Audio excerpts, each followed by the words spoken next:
Fueling the passion, igniting the light through highs and lows. We'll stand as one, a legacy, a tale that's just begun.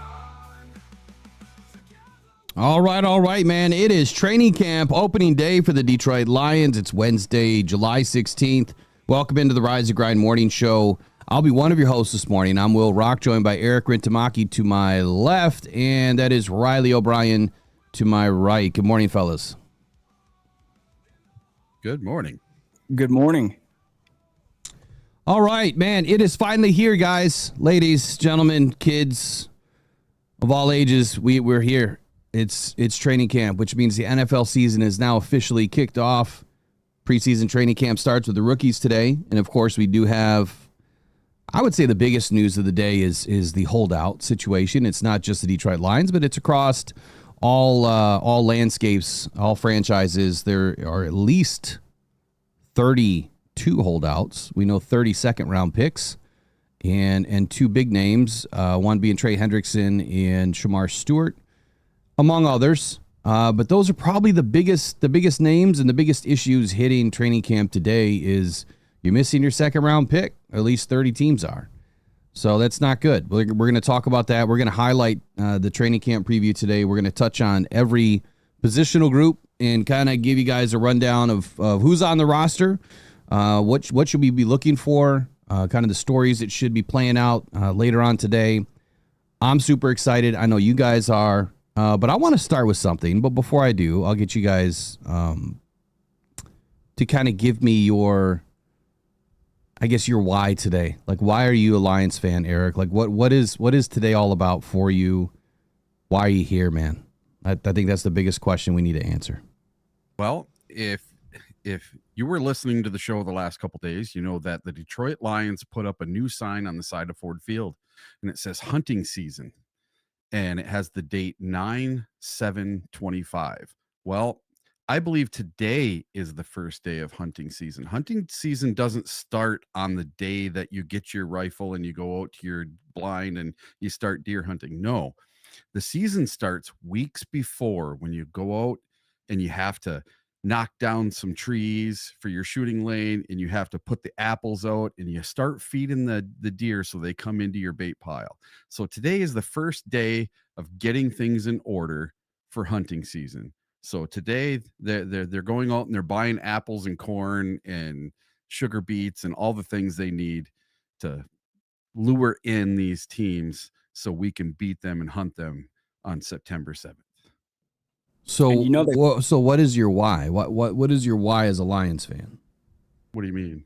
Well, like, why are you a Lions fan? What's today all about for you? I mean, what has you? I thought, where you're taking that. I thought you were taking that to it's hunting season on September 7th, and it's the Packers, and you live up in Packerland, and that's why you're a Lion. I thought that's where you're going with that whole thing, but I'm like, what if we're deer hunting? But no, I think what you're saying is we're scouting, right? I mean, even in training camp, I mean, the beginning of the season, you're scouting your own team, and you're scouting, like you were saying, you got to scout your hunting area, and so that's what the hunt is on.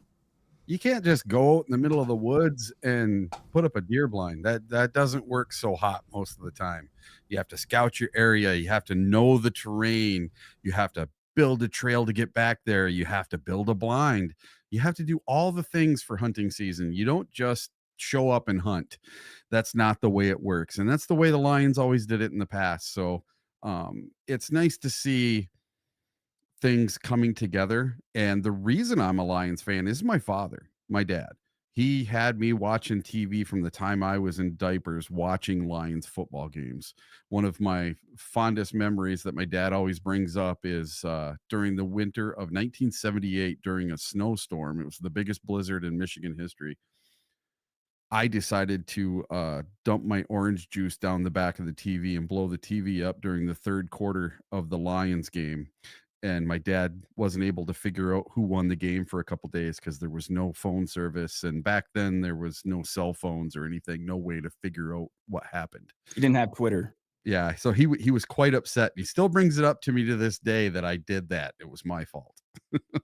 Were the linebackers missing assignments or something, Eric? Or what made you pour the orange juice down the TV? I don't know. Those three. So, Riley, I'll ask you the same question, man. I mean, what is your why as a Lions fan? I know we've heard it before, but today has a special meaning for a lot of people that they get to live vicariously, through their team, through this podcast or whatever they're doing today. It's just waiting for all of that news to break of how today went. But what's your why, man, as a Lions fan? Yeah, man. I think back to Hard Knocks and Aiden Hutchinson lining up. And I remember, man, I'm a grown man, stood in my living room, literally getting chills, getting emotional. Like I can't put it into words as hard as I try. I just love this football team. It's in my blood. It ties us all together. Will, when I interviewed you back in the day, it was, you had a lot of good answers and reasons. And I felt like I related to a lot of them. And I think that's the point, is it's the one thing that we all share, we all love. It's something that we have in common, and it's such an emotional game. And the good thing is we have reason to expect to be good and have a good and successful season. But man, every snap of the football, this is a beautiful game. It's a beautiful sport. And I just have Detroit Lions in my blood. It's the ultimate team game. And that's a big reason why I think that I was always drawn to football. But for a lot of people, I'm reading some of the comments in the chat. And of course, I would love to know, everyone would love to know this morning, in the comments below, obviously in the chat right now, why are you a Lions fan? Where did it get started for you? And what type of special meaning is today for you? So for me, it's kind of a similar answer to Eric's, like my dad, but really my grandfather. Ever since I was 4 years old, going into the kitchen in Detroit with my grandfather, learning how to cook and doing all those things, and all the special weekends going from Grand Rapids to Detroit to hang out with Grandpa, and then going to my first game at the Silverdome. And not understanding what a tailgate is, and having Grandpa, hand you this green box that has binoculars in it, because in the Silverdome, it wasn't the greatest, of views, even though we were in the second row right behind the goalpost, kind of like where we are today. It's always been that for us. That's always been our seat, right dead center of the goalpost, second row, or third, fourth row, fifth row up in the second level. But back at the Silverdome, that was a long view. And so I'm handed this box of binoculars, and I'm watching all these guys run around, and that's where I'm seeing the blood, the sweat, the tears on these guys. It was a different perspective then. So that's my why. And so at a very young age, that's what I'm brought into. But it was also the same thing for my dad, with my grandfather moving to the Detroit area after World War II, and then being, involved into Detroit sports and working in the Detroit area. It was just, I guess the nature of it all for him was to become a Detroit sports fan. My grandfather fell in love with Detroit sports. Every single time I'm there on the weekend, he's got his radio on. Screw the tube, like he called it, right? He had his radio next to him, and he's just listening to the Tigers. And there was nothing more peaceful than laying on the couch that had plastic on it with the door open, in a fall day, and you hear the Tigers on the radio. There was nothing more peaceful than that as a young kid. But even with the Lions, man, watching the Lions and just how important it was to our family, getting season tickets more than 60 years ago, my father has kept that tradition alive, and I can't thank him enough for doing that. My kids are in Florida, so it's not like we can have that same bond, if you will, now, but we will, when they get a little bit older and they get through college or whatever it is they're going to do, and they can travel a little bit more. But, every game in Florida we're going to try to make. So anyway, that's my why. But the biggest why today for everybody else has many reasons. And I wanted to open up this morning with Dave Fipp, but I don't think I can now. Yeah. I don't think I can now. And you know what? We will. I wanted to open up with Dave Fipp, at least for a few moments. But at the end, I think that we'll watch the entire thing. Have you guys watched the Blue Angels video yet? Yes. Riley, have you seen it? I have not. Oh, my goodness. If you haven't watched the Blue Angels video, so Dave Phipp's longtime dream, his father flew, I believe it's the A4. His father flew for the military. And so his dream was to, and Dave Phipp's a pilot, by the way. He has a pilot's license. He wanted to fly with, one of these planes. So he got an opportunity. Someone set him up with the Blue Angels. So he gets this call, and someone saying, I got this thing set up. He didn't believe him. And then it became real. So Dave Fipp flies with the Blue Angels. If you guys haven't seen this, I'm going to play it for you now. And I might skip around. It's about 15 minutes long, so it's going to kill a lot of the show. So that's why I'm going to skip around just a little bit. And we'll come back at the very end, and we'll play it for the last 15 minutes of the show or after 10 a.m. But Dave Fipp, Blue Angels. Here we go.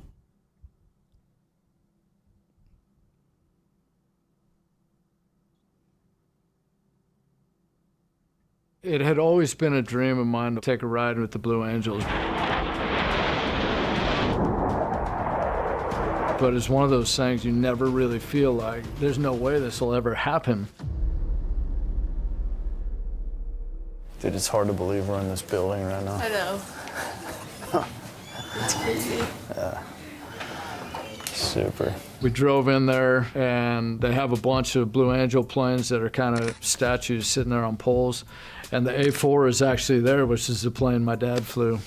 Going in there was just incredible, seeing the blue and the gold on the planes, and then getting to meet all these impressive people was amazing. How's it going, Dave Fipp? Dave, Nice to Cody, meet you. nice to meet you. Yeah, It's a pleasure. appreciate it. Yeah, this is Lily, Nice to meet you. Jenny, Cody, nice to and meet you. Tyler. Hey, nice to meet you. We checked in with the Blue Angels themselves, and then they start processing you or checking you in. Good morning, by the way. My name is Cody Farrell. I'm the number 7 crew chief here at the Blue Angels. I'll be the one that's conducting your brief today. So today you're going to experience a 45-minute flight in the F-18 Super Hornet with Major Scott Locks, call sign is Goldie. He's got over 3,000 plus flight hours in the F-18 Hornet as well as the F-35 combined.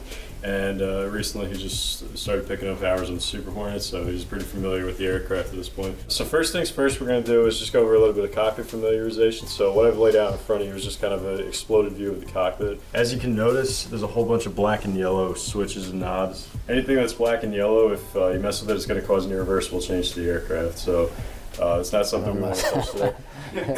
I'm good. I will not touch anything. Really, the biggest thing I remember is you're going to have to activate the switch on your right. And you can tell they really don't want to talk about it a lot, but the switch on the right is the ejection seat.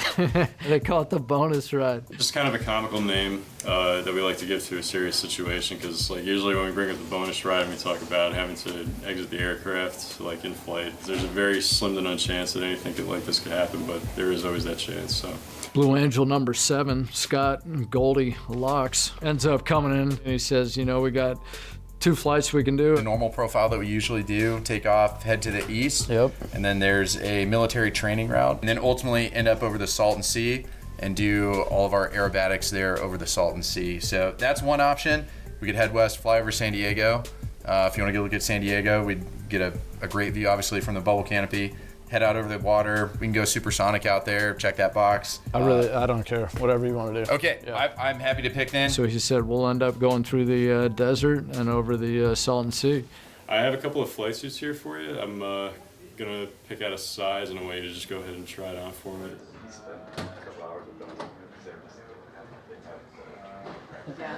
There you go. There it is.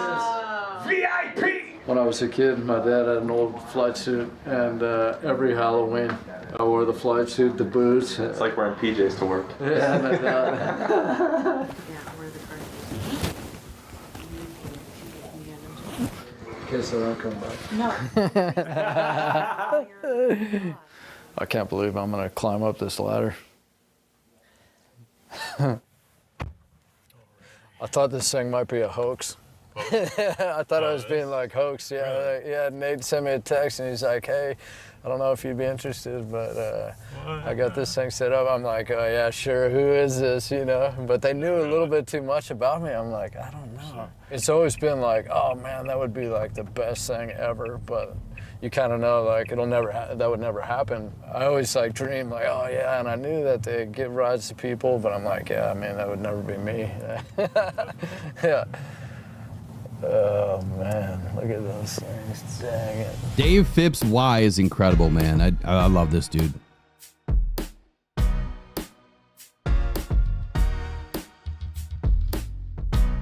The aircraft we were in was an FA-18 Super Hornet. We were in the Foxtrot model, which is the 2-seat variant, so that we could give Coach Fipp a good ride back there. These aircraft here are painted blue and gold, but it's the same exact model of aircraft serving on the flight decks of aircraft carriers around the world with the United States Navy right now. It's unbelievable. We go over to the plane, and AM2 Farrell, I mean, this guy's incredible.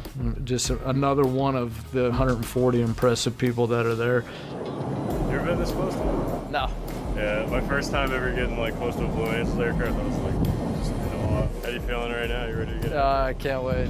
Yeah, I'm so pumped. All right, we're gonna start getting you strapped in. So this is the ladder, Climbing up. of course. So just take it one step at a time. There it is. The ladder's right in front of you. You just start climbing up the ladder. I mean, yeah, you can't believe you're doing it. And that was the first thing I was like, this is real.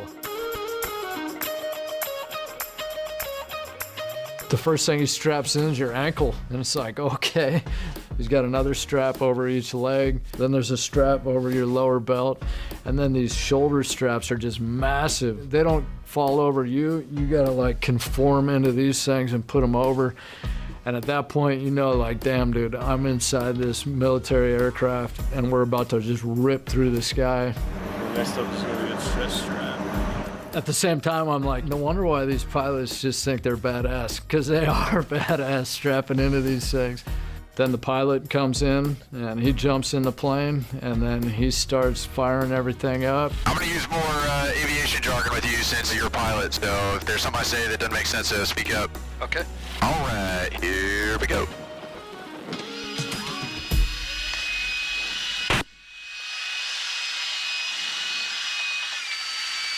You can start to hear things start to wind up. And As then we much start as to I think that I taxi could do out. this, I could never do this, man. The G's he's about to take are insane.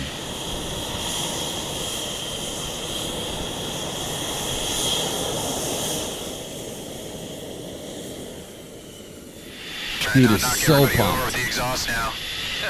Now I'm This is like what it's like at definitely training not a camp hoax. today, man. And we Everyone's start just taxiing pumped. away. William 7, Central Ground, runway 26, taxi via Echo Bravo, cross runway 3 drop Bravo, and will you be requesting a climb?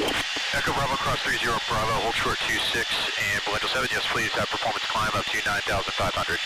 I think he did ask me, like, is there anything in particular you want to do? I said, just whatever we're going to do is fine. But the truth of the matter is, one of the only things I really wanted to do was the expedited climb, because you see them in the air shows, you know, they take off and all of a sudden they're shooting straight up in the air. Hey, I didn't tell you, but if you're feeling bad at any point, please speak up. I'm not here to give you a bad time. Yeah, will do. We get cleared to take off. We roll out onto the runway. All right, Davey, all set? Yes, sir. Let's go, coach. Go. Afterburners in. Lit, there we go. Airspeed's alive. He fires the afterburners up and we just start rolling, and it is accelerating. 150 knots. We are flying. He picks up the landing gear. You can feel the gear come up underneath you. And he says, I'm going to say ready, and then we're going to pull back and start to climb. So he starts to give you that ready call. Ready, hit it. And bang, he pulls the stick back, and we just go straight up in the air. And in like 2 seconds, we're at 9,500 feet. He pitches the thing sideways and then darn near like starts pulling it back down, and then just rolls on out of there, and you can see the whole airfield beneath you. I mean, it was incredible. Gets up and goes quickly. Yeah, it climbs a little fast. Thing up. Is it hard to hold your altitude like that? Look, no hands. No, I got autopilot right now. Oh, okay. He says, you see the two rocks out there? To start off, we're going to shoot right through the middle of them. And I'm like, oh my gosh. Dude, pretty sick entry to the route, huh? Yeah, super sick. He says, okay, the first thing we're going to do is we're going to rip through these low canyons. And the first thing that came to my mind is like, damn, dude, I wonder if it's going to be like that Top Gun thing. So bang, we're making a right turn, banking into the canyon, the hills on your left-hand side. All right, hard turn coming to the left. Ready, hit it. Then he says, okay, we're going to make a left-hand turn. Bang, and we're weaving through these canyons with the left-hand turn. How'd that feel? Yeah, awesome. Cool. We're swinging around left and right. I mean, I'm having the time of my life, don't get me wrong, but I'm also starting to feel a little uneasy. Little pull coming to the right. Back to the left. When you board the plane, they give you 2 bags in case you end up having to throw up or something. The fear is you throw up or you end up passing out because of the G's that you pull. I said, I really don't want to throw up. I don't care if I pass out. Coming up here in about 2 miles, there's a road in front of us. We're gonna fly like right over a little border patrol checkpoint on this road, so I'll put the smoke on for him, say what's up. See it here coming under the right wing. Yep. Give a little wing flash. What's up? And then it took a second to process, but I'm like, wait a minute. He said like 2 miles out. It only took like 3 seconds. I mean, we were going so fast. All right, I'm gonna slow us down. Get going back to about 250 knots. And then I'll put in the afterburner and we'll see how fast we can get up to 600 knots. We're going to go max afterburners. So I kind of knew it was coming. I put my head back, and then all of a sudden we are humming. Boom, there's the push. Hands are lit. 550. 600, not bad, huh? Yes. He's like, okay, we're at about 0.95 Mach. And I'm like, damn, just like that. And we were like 500 feet off the ground. I think at that point we ended up climbing up and gaining some altitude. And he said, we'll head on over to the Salton Sea and we'll start doing some aerobatic work. You have any aerobatic experience? None at all. None? I heard you have a commercial, is that right? Yeah, commercial. Nice. And IFR. Okay, very nice. And during the aerobatic work, they teach you before you go out there how to like handle the G's. And part of it's with your legs, and you're flexing your legs, and then you're taking these 3/4 breaths. You have to prepare yourself for the G's, or else the blood goes out of your head and it flushes down to your legs and you lose consciousness. I think we start off with just a full loop, which is just incredible, just going all the way over the top and coming back down. Oh, it's actually really cool with the clouds right there.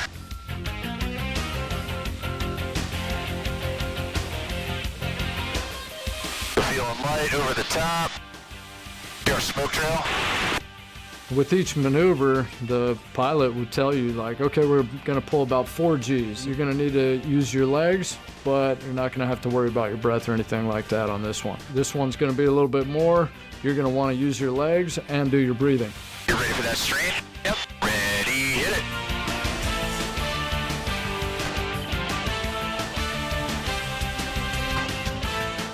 Circle there, huh? Yes. Wanted to give Coach Fipp an exposure to kind of what we do during the flight demonstration. So we did some high-speed rolls, some loops, some tight turns, some very high G maneuvers. We did the aileron rolls where you're just turning right around yourself, and that was unbelievable. And then at some point in there, I'm like, man, I don't feel great. Hold up. He had told me before we left, if you don't feel good, make sure you let me know. Well, I didn't want to let him know, you know, so I didn't say anything. And then all of a sudden I'm like, ooh. I'm like dry heaving almost. I did not end up throwing up, but I definitely felt uneasy and dry heaved like 6 times. I can't tell you the number of times I've gotten sick in an aircraft, so you let me know how you're feeling?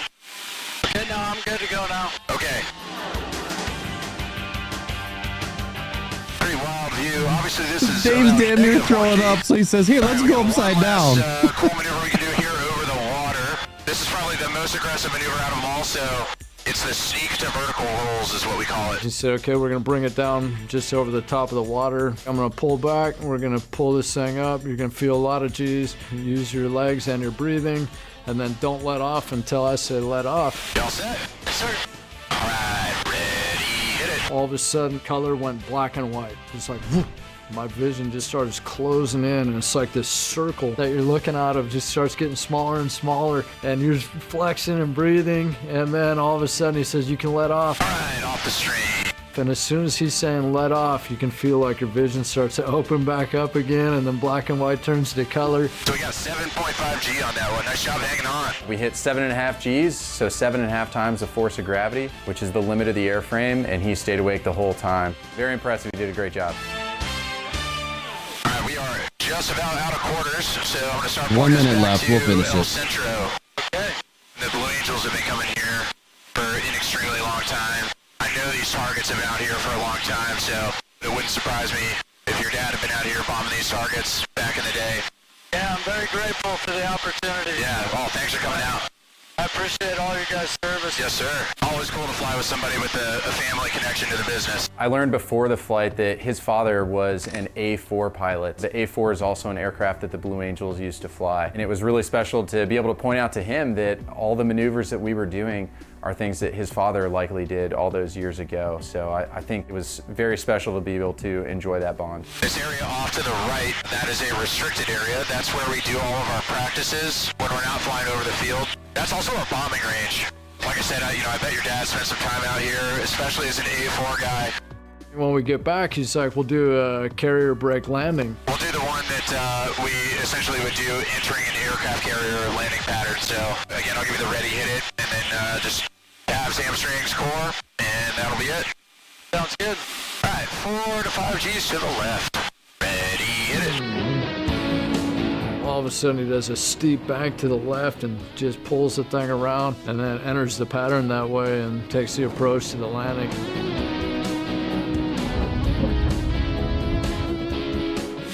I can't even express in words how grateful I am for the opportunity to fly there and really just be around those people. Totally helped me understand my dad's love for it, and I totally get it. I was so thrilled to provide this opportunity to coach Fipp. It's not offered to just anybody. It's people who have a fantastic reputation of providing to their community, who have a reputation of making a difference and being someone that is a role model for others. He did great on the ride, fantastic guy to meet, and have him represent Lions Nation in that regard. The truth is, for me, my family's everything.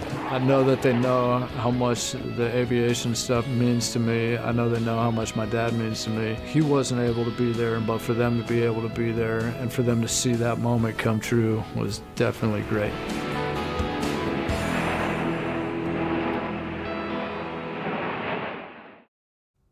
Nothing like a feel-good story to start the day. Congratulations, Dave Fipp. And to your father, man, thank you for all your service. And to all the veterans out there that are in this chat, that'll be in the comments later. Appreciate you. Appreciate all of your hard work and all the sacrifices that you've given up for all of us to be able to do what we're doing right now, which is enjoying the beginning of training camp. So pretty amazing story. Riley, you didn't get to watch it before. You've seen it now. What do you think? Yeah, I thought I'm thinking, is this how he's showing up to training camp today? Is this how he's getting into Allen Park? Right.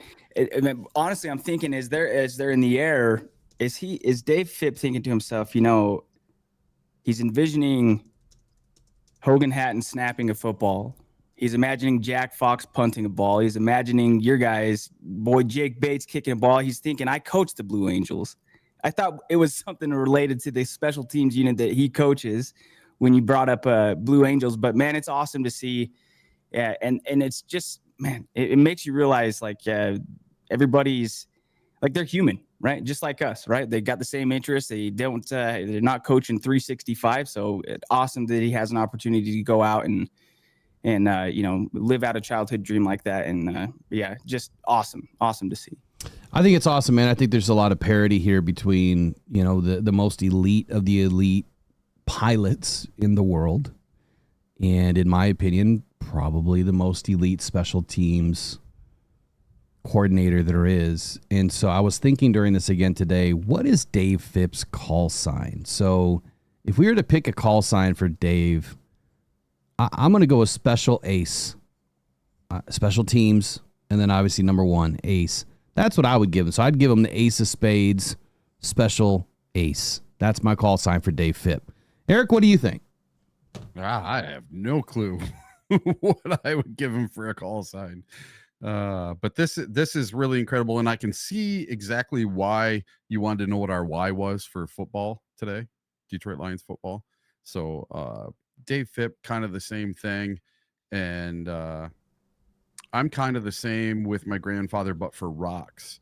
And I never got to meet my grandfather because he died way before I was born. But because of what he did back in the 1940s, it led into what I did later on in life. It's pretty incredible, right? I mean, you never even met the guy, and somehow it's in your blood, which it's just like how this is. Riley knows, man, like this football stuff is just in my blood. And my dad will tell you at some point, I am going to have my dad on this show. At some point, I've got to get him on. How come he's never been on? Our schedules are so different, right? He's got a very, very, very busy life. But at some point, I've got to get him on because that's where it all began, and it's been in my blood for a long time. And he'll tell you, there's a lot of times that you could put me in the SOL seat, maybe 10 years ago, where I was having difficulty with the team because it was just getting to the breaking point of how much more do I want to put my heart through this? How much more do I want to invest in this? Because we've invested so much time, right? Time away from family and money. I mean, a ton of money goes into this. It's a big investment to be a Detroit Lions fan, and so far we haven't got our dividend yet. And that dividend is being able to say that we're winners at least once in my lifetime. That's all I'm asking for. Now, I've never gone full SOL, but my dad will tell you there was times where he probably thought that I was on the verge of jumping off the ship, but now he sees where I'm at, what I'm doing now, and he's like, "That's you, man." He's like, what you're doing is continuing the legacy in a different way now.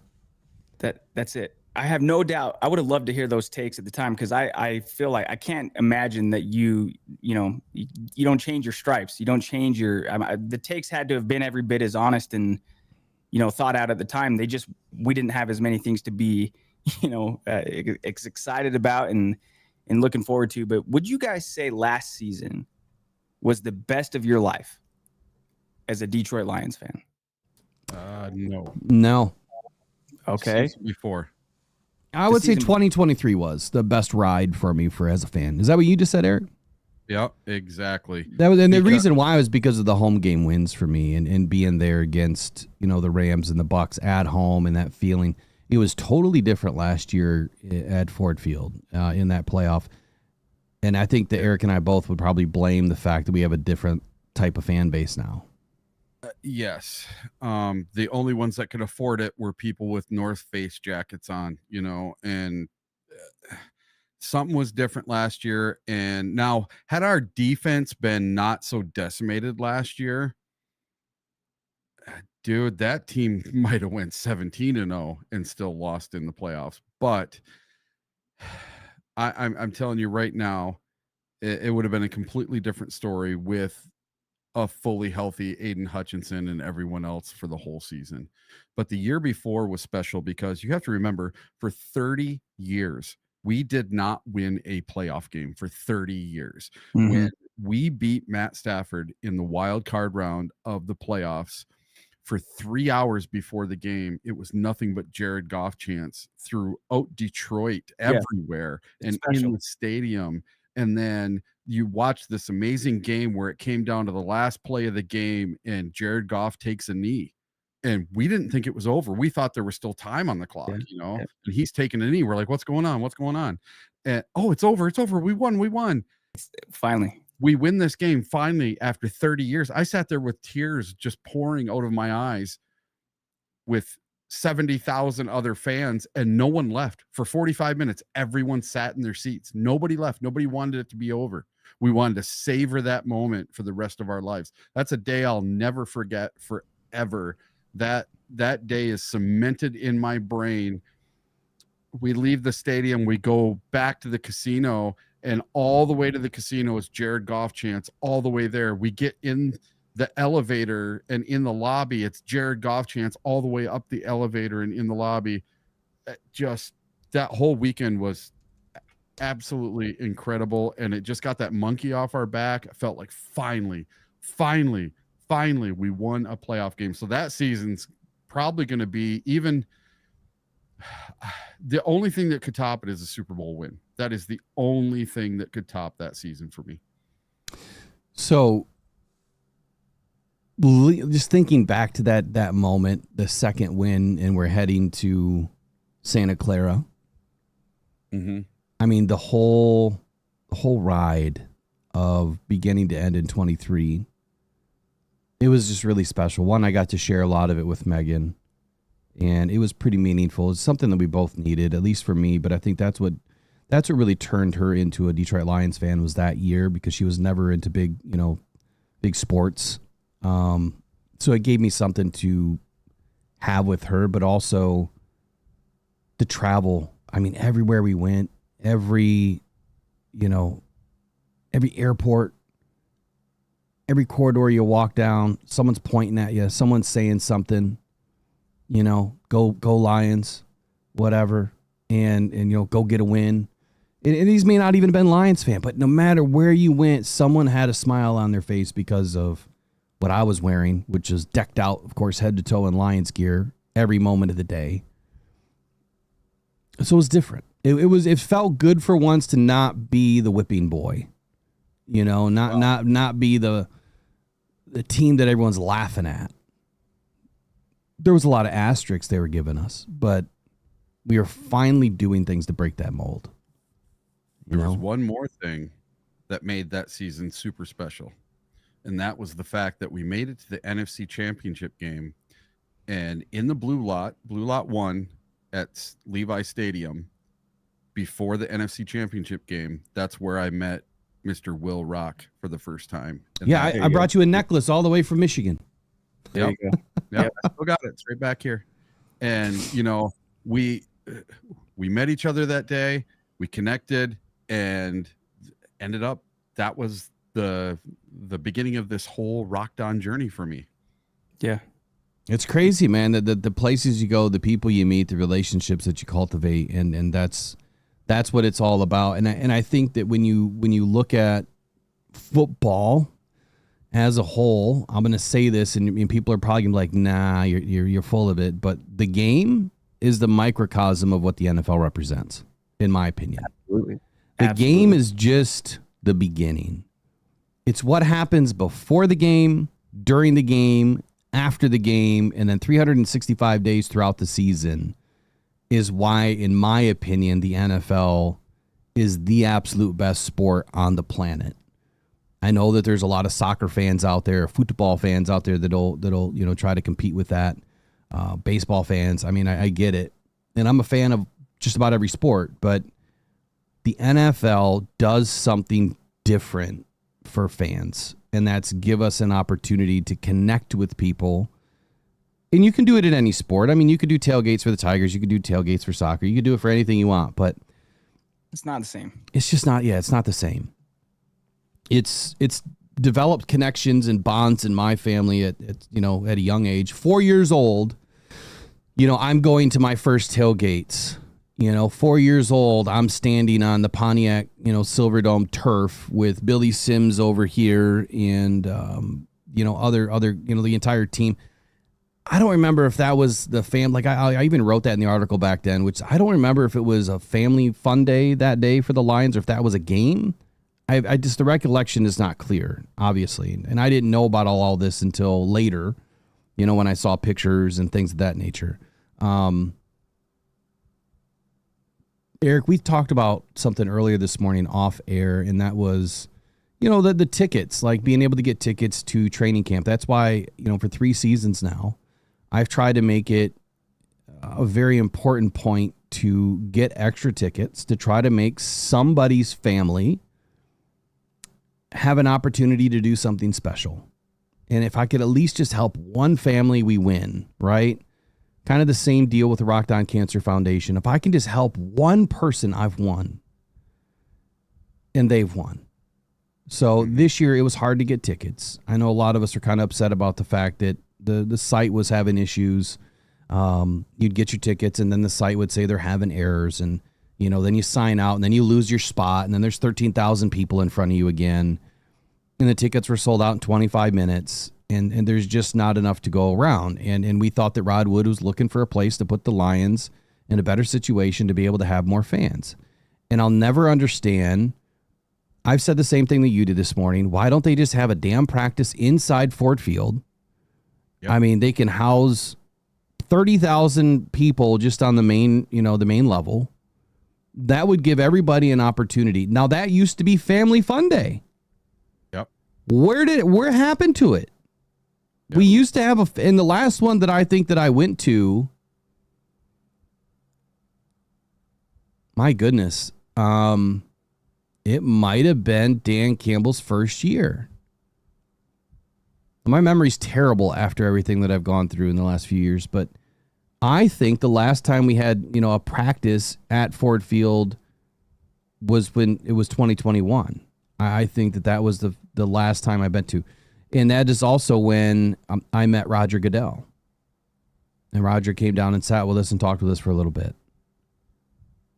I think that was 21. You guys correct me in the chat if I'm wrong about this, if you guys remember.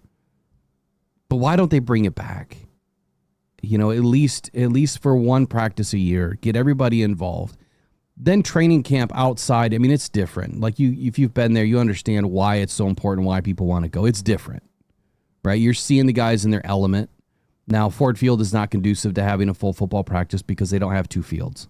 They can break up the field into two spots, but it's not enough, right? They need the 2 fields that they have outside, the big outdoor arena.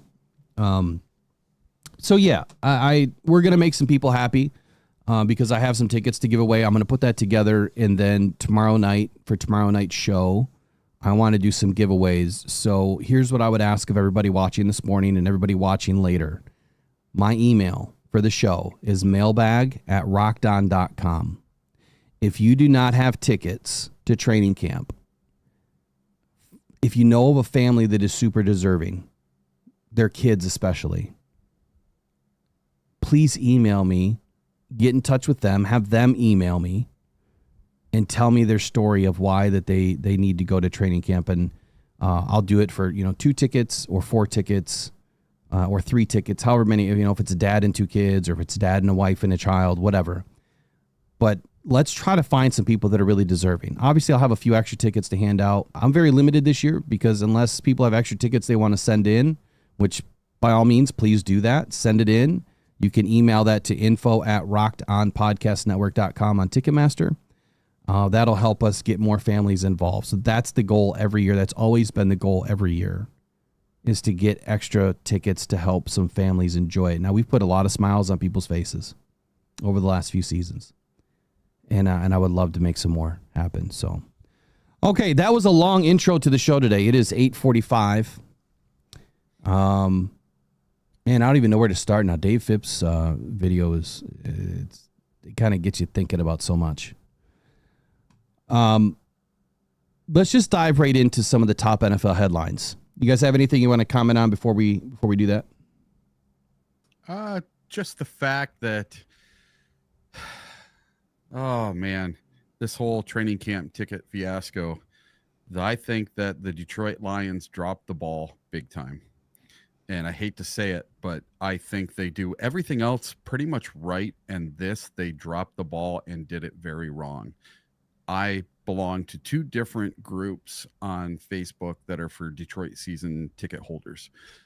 And everyone is completely upset because now, not once, but twice in a week, everyone has tried to get tickets to training camp as season ticket holders, and they can't get tickets. There was over 10,000 people in the queue at 10 o'clock in the morning, and it fried the system. It just couldn't handle all the traffic that came their way. They had they told me they had no way to predict that many people were going to try for training camp tickets. Well, that's just a poor excuse. They should know by now that 100,000 people want to go, and they can only fit like 5,000 in each practice or less. So yeah, keep on going. Sorry. And the thing about it is, this year is my first year as a season ticket holder. Thankfully, one of my friends and one of our listeners, Gary Fraun, was nice enough to transfer 2 tickets to me. And so I got them at the set price. I didn't get them at the new person price. And I got really great tickets in row number 9 down in the lower bowl. So I was so excited this year to have the opportunity to be first in line, to be able to get Lions Loyal tickets to the Lions Loyal member training camp days. I didn't get anything then. And then I called my rep and said, hey, I really, really wanted to go to the 26th. Is there anything you can do for me? They're like, well, the list is too long already. They're like, on Wednesday, the 15th, the public tickets are going on sale. They're like, get in the queue. If you don't get any, give me a call back and I'll make sure I'll save like 6 tickets for you or whatever for one of the days. So yesterday I'm online for almost 3 hours and the tickets are already sold out. I'm like, okay, I don't need to be in the queue anymore. So I call my ticket rep, who is my temporary rep, and she tells me that the lady I spoke to, I couldn't talk to my rep because she was busy. She'd email her and let her know. So my rep emails me and tells me, oh, I'm sorry, I gave away all the tickets. Oh, so no. I'm going to put you on a wait list for the date that you wanted. After they told me they were going to save me tickets, now I'm on a wait list. And just to me, so let me tell you something real quick. Like this is not new. Like what you're going through. This is not new. Like this is a new season ticket holder that hasn't been through it yet. This is every year. Yes. And especially the last 4 years. Yeah. So I get, so something happened. So I am now technically on my 3rd ticket rep and I'm about to be on my 4th. Yeah, we've had the same one forever. That is not hired yet. Okay. He's Because gone I through was the on the depth wait list chart. for 2 years. I had 2 different reps. And then once I got my tickets this year, I had a 3rd rep. And then now that person's gone and I'm on my 4th one now. And that person is not hired yet. They haven't even hired this person yet. Yeah. So let's I mean, we're gonna try to do everything we can to get tickets. What date was it again? I'm hoping for the last one. Yeah, the last one. I know we got plenty for the 14th, but that's the same day that we're trying to work out to. So we'll hopefully one of us will get them. It sucks, man. But this is what you're going to deal with every year, and unless you're in super early, I for some reason I'm able to get tickets pretty easily, and I didn't have more than I think 2,000 people was the most that were in front of me, and that's because I was late on opening my PC. But when I started, I had like 700 people, and that's because I got extremely fast internet. I think that's a big part of it. I was in when I was explaining it to you, and I had 8,900 people in front of me already. Yeah, I didn't, and maybe it's the age of my Ticketmaster account too. I don't know. I don't understand it, but so anyway, let me do a quick run through on the Rocked On podcast.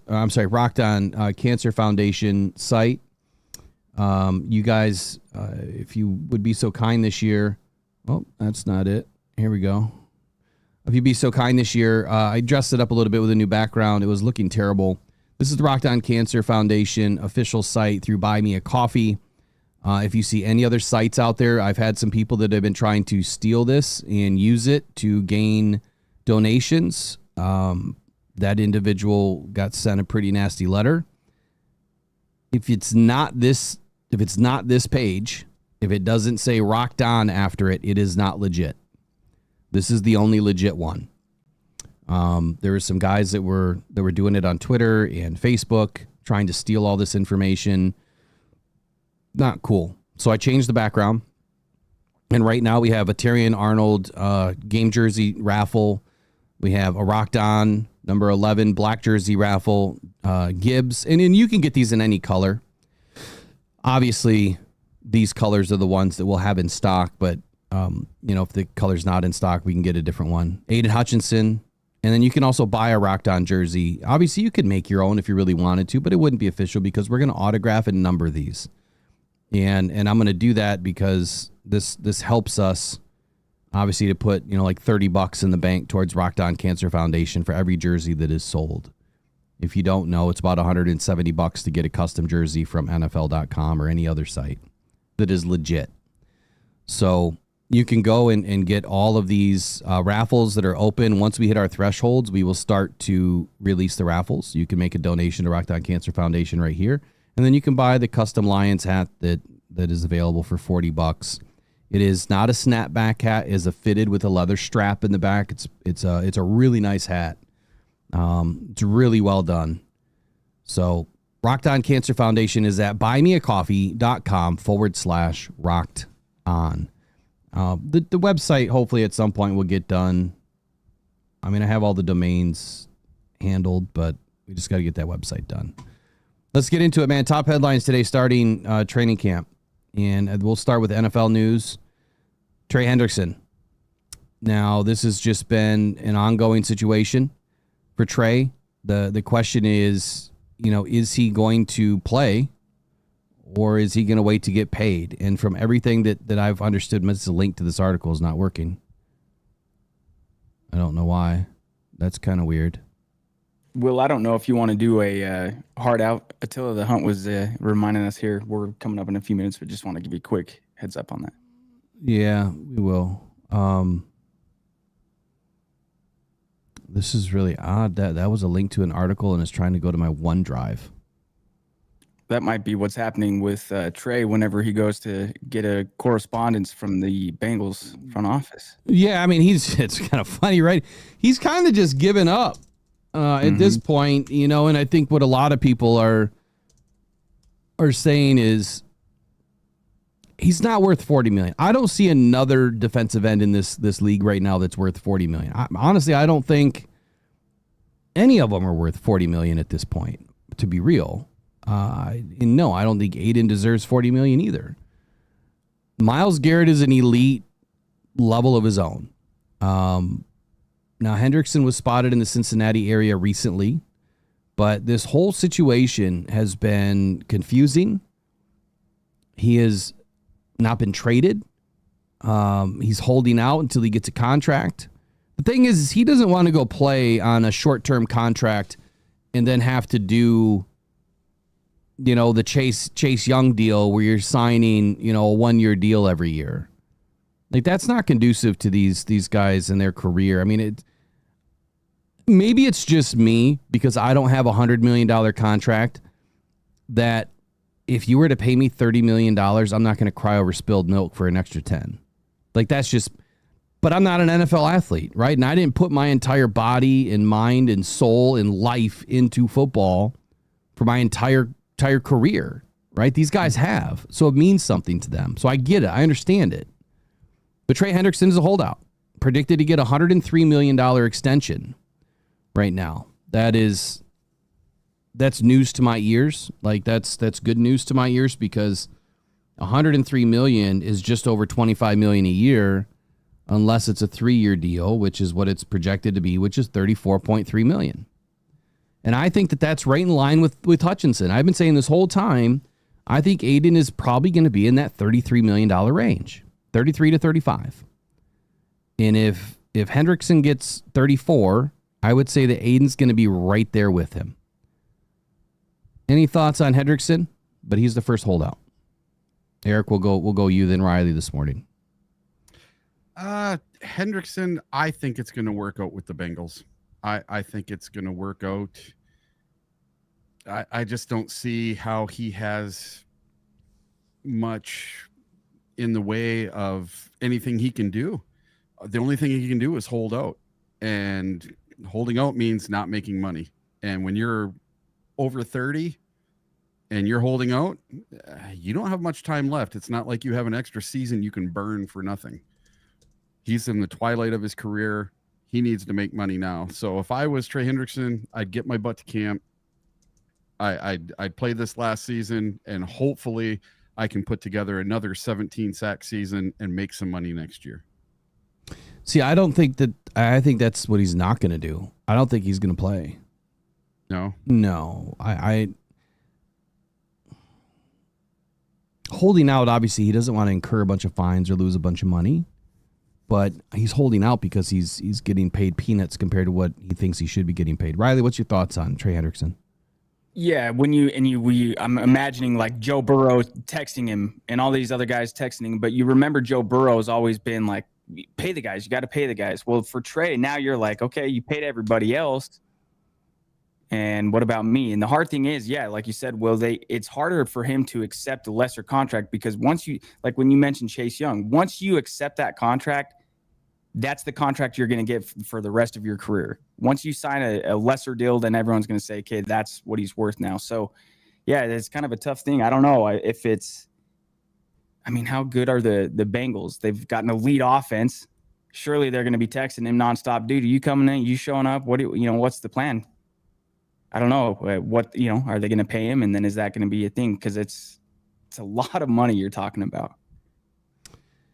Yeah, and I did have a video this morning to share with Albert Breer. Let me dial this up while we have a hard out here in just a few moments. I want to get this video up, and let's listen to what Albert Breer had to say. And he was on a podcast this week, specifically talking about Trey Hendrickson.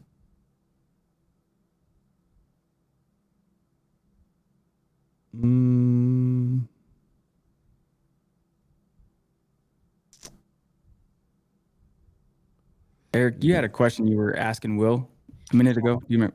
I was, but it's okay. Oh, okay. I got past it.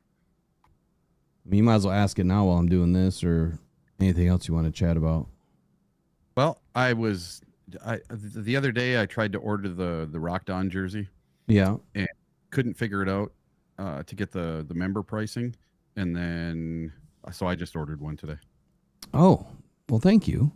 So member pricing, I couldn't figure it out. I think the issue is, so we're transitioning to memberships to be in like either Buy Me a Coffee or Patreon, right? Yep. And so once that's active, then the member pricing will be active. But I guess what you would need to do instead is just email me, or, if you guys are members of the channel, just let me know your intention, and then we can do it a different way. For me, though, it's fine because, it goes to the Rockhound Cancer Foundation, so I'm not worried about it.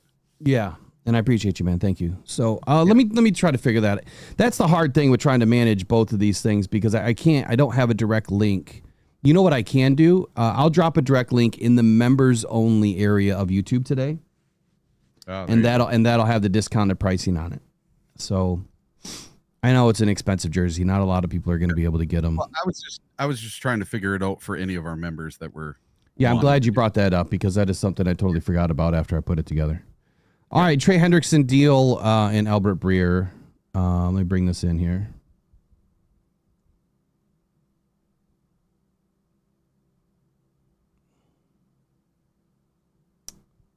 Maybe not.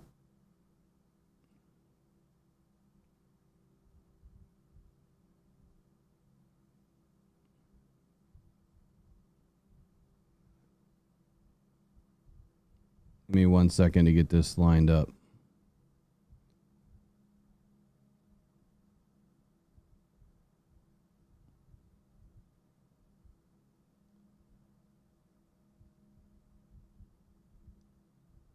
I don't know why there's no volume right now. I don't hear it. Okay, moving on. I'm not sure what's going on with that. Maybe you guys could hear it, but I couldn't hear it. Nope, nothing. I couldn't hear it. Interesting. Well, anyway, here's what he said. He said the Trey Hendrickson situation remains, I'd say, unpredictable. This is the third consecutive offseason that Cincinnati's been here with a player who's posted 35 sacks over the past 2 years. He will turn 31 in December. He got a 1-year Band-Aid of an extension in 2023, and then to make up for the COVID-19 discount. And Bengals got him in 2021 and no adjustment last year. So it seems pretty unlikely he's going to be cutting the team any breaks. Further complicating things is that Chase got a deal that broke previous Bengals precedents on guarantees. But Higgins' contract really didn't. And that Myles Garrett pushed the top of the market at Hendrickson's position to $40 million per year, while Danielle Hunter and Max Crosby got the market for the third contract types into the mid-30s this offseason. So there's a lot of ground to cover there, even if there wasn't the history that's present with this one. I know a lot of fans think that the Lions are going to bring in Trey Hendrickson. It's not happening. It's not happening, and it's not feasible, right? It's just not. So where I'm going with this whole thing is I don't think that Trey Hendrickson's going to be in camp. I think that he's going to be a holdout. and he's going to have to get a deal done. Otherwise, he's going to have to play on his final deal or final year of his deal, and then he might be a free agent next year, which means then who knows? Then all bets are off. You have no idea what Brad's going to do at that point. Same thing with TJ Watt. So moving into TJ Watt, he is also a holdout. Now, all of this information as of this morning, right? So I don't know if anything has happened while we've been on air, but TJ Watt had an unpredictable or unexpected update on the contract timeline. So what I had learned from this is that there's been an offer for TJ Watt this entire time. It's been on the table. It's just not anywhere close to what he thinks that he's valued at or what he's worth. So the Steelers have the ability to pay him more. They have the ability to kind of do whatever they need to do to make sure that he remains a Steeler.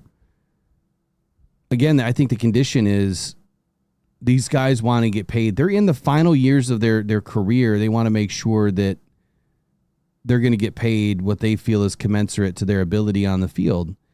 And what Kabuli had said was, what this says to me right now is it's not getting done until September. So what this individual is saying is that the deal will get done. It's going to get done right before the first week of the season. And I would say the same thing with Trey Hendrickson. If there's going to be a deal done, if the Bengals are really going to bend, it's probably going to be before the first game of the season. What sucks is then both of these guys are going to be hanging out and not participating. But I would fear less that they're not participating. So Riley, I'll go to you first. How do you feel TJ Watt holding out is going to hurt the Steelers' opportunity this year, knowing that they're kind of trying to go all in? With the whole Aaron Rodgers thing. And TJ Watt's a big part of this, right? He's a big leader on the team, and he's going to be a big reason why that defense is able to help the offense win football games. So what do you think his value is off the field versus on the field in training camp? Yeah, it's easy to put it, to quantify it on the field. Off the field, I mean, we saw, Eric, you mentioned it just the other day when Anzalone came back in the playoff game, and just the boon, the energy that gave the team. Your best players oftentimes or should be, ideally, are some of your best leaders. That's why they're made captains. So it hurts, man, not having TJ Watt. That's one of your best players. All those guys on that team and on the defensive side of the ball, especially, if they're struggling, they're inevitably thinking, man, don't want to say it because I'm a professional football player too, but where's TJ? So it hurts. It definitely has an impact. Eric?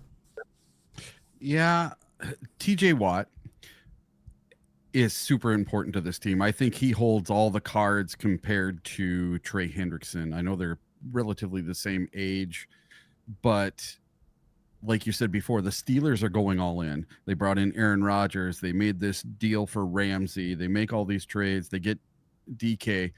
They're going all in. This is Tomlin's Super Bowl or bust, or at least playoff win or bust kind of season.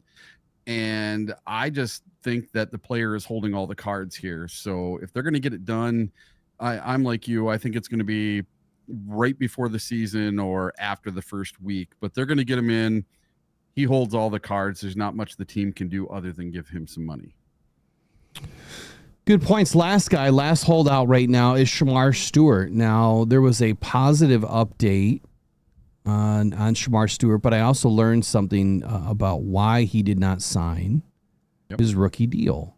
And I think it's kind of grimy what the Bengals allegedly tried to do here. So, according to Mike Florio on Pro Football Talk, he read the Bengals agreement and compared it to the one used by another team. And here's what he said, quote, Cincinnati's agreement applies if the player sustains a disabling NFL football-related injury. At least one other team removes the phrase disabling, which introduces ambiguity and potentially an avenue for the team lawyering their way out of the deal, end quote. What this means is this. If you are disabled, right, that's a lot different than injured. Disabled, you can get federal benefits. Injured, you could not. Disabled in the NFL, according to the context of this contract, would give you benefits. Injured would not. So by them, leaving or removing the word disabled, it totally transforms the contract. So if you're not disabled, the contract's null and void. So who's going to determine if you're disabled? Does that mean you have to be in a wheelchair? Does that mean that you can't walk? Does that mean that you can't use your arm? What does it mean? So that's exactly why Shamar Stewart didn't sign this. That they're part of the reason. Now, the Bengals agreement also doesn't contain a clear commitment to give Stewart a contract commensurate with being the 17th overall pick in the draft. How does this make any sense? According to Mike Florio, he says the other teams expressly say that the team's, quote, the terms, quote, shall be commensurate with the player's slot. So if you're the 17th overall pick in the NFL, you expect to get 17th overall money. But according to the Bengals, they're removing that type of language. So you might not be getting paid as the 17th. You might be getting paid as the 30th or maybe a second rounder. So they've changed this contract. Now, I had thought for the longest time that these contracts were kind of black and white, boilerplate stuff. You're a 17th round pick. You get paid $30 million over 4 years. The team gets a 5th-year option. You're guaranteed 50%. I'm just throwing numbers out, just for conversational purposes. I thought that it was pretty boilerplate, black and white stuff. Apparently, these teams are able to adopt, or adapt the contracts to what they want and make changes to things. I didn't think that they could do that. But apparently, this offset language that is and always has been wide open, it's deeper than that. The Bengals are grimy. I'm sorry. They're just grimy. I don't see Brad Holmes and the Lions doing this. We have never heard of any issue that they're changing language to the degree that it is forcing players to not sign their contract. Eric, how big of a deal do you think this is with Shamar Stewart? And then I'll also add this to it. Do you think that there's a chance that he doesn't play at all and he re-enters the draft? Listen, this is huge. I think that the Bengals were trying to slip some language in, and they were trying to do something really sneaky because no other team is doing this. They didn't announce it to anyone. They didn't tell Shamar Stewart. They didn't tell anyone else that they were going to do this. They didn't do it last year. They did it this year. So their pick last year was at number 18. This year it was number 17, and it's completely different contract. So why would they try to sneak that in this year? I'm not sure, but it seems the Bengals are doing Bengal things. I don't know if it's their GM or the person that works on the contracts or their money guy, who it is, but why are they having troubles with all these contracts? It's insanity to me. Yeah, they had troubles with all their big name players. They finally get them done. They have to franchise tag Higgins or Chase, and then they finally get them done. And now it seems, okay, we're done with all that. Now let's focus on the new guys. Let's focus on the first round picks. So if he happens to break his leg in training camp and he's technically disabled for training camp, well, now we don't have to pay him like a first round pick. We'll pay him like he's a 7th rounder. It just seems really sneaky to me. It's grimy. I don't know of a better word than grimy. Yes. So I'll ask you the same thing, Riley. I mean, how do you view that now that we're learning more that the Cincinnati Bengals are literally trying to change the contract language to avoid paying these guys, especially if they get hurt, which is likely. Now, this is not happening with Tate Ratledge. Let me be very clear with that. What is your stance on the Bengals trying to pull the wool over the sheep's eyes here? Yeah, I'm having mental flashbacks of Cincinnati being in the Super Bowl in Joe Burrow's second year, and then this. They're putting up statistics on offense. He's having a great, but they're not making the playoffs. And Art Vanderlei been making great comments throughout the show. He's talked about, it would be hard to pay a guy like Trey Hendrickson when he's at the age he is and he's putting up all these stats, but the defense wasn't particularly good. You wonder what's going on with the front office. I think grimy is the right word, Will. I think you're exactly right. You made the example yesterday on the show. Imagine going to a company and then they change up on you. You show up thinking you're going to get X amount of dollars per salary, and then they change it. Nobody wants to be the guinea pig. There's a level of just humanity that you're bypassing. You're just, I get it. He's a business, they're looking at it as a business asset, right? But nobody wants to be the guinea pig there. And it's crazy, man. It's crazy. Dude feels great getting drafted by him, but now surely he's wishing he went to just about any other team. Yeah, I think that it's silly, but at the same time, we've gone a long time in the NFL without a ton of real issues with contracts. I mean, there's always the 1 or 2 or 3 every year that there seems to be an issue with. But to have 32nd rounders now holding out and a first rounder that refuses to sign a contract because of language that is being changed, this is a much bigger issue on the forefront of what the NFL is going to have to deal with, these complexities for the foreseeable future. And the question that I posed this week and discussed a couple of times is, at what point does the NFL say, okay, we've got to get way ahead of this. Let's just start, giving these guys a little bit more and try to get it changed before 2026. And that's a much bigger, itch to scratch, if you will, because you're talking changing all the bylaws, the contracts. It's a ton of money that they're going to have to invest with their lawyers to do that, which the NFL can afford. But it's trying to pull that off in a year. I don't think that's enough time, because you're going to have to go back and forth and back and forth and back and forth. NFL, the CBA and the players union. I mean, they're all going to have to fight over this. And then you know what? Next year, they're probably going to say, yeah, it wasn't enough. And we're just going to hold out again. So let's get into the breaking news of the day.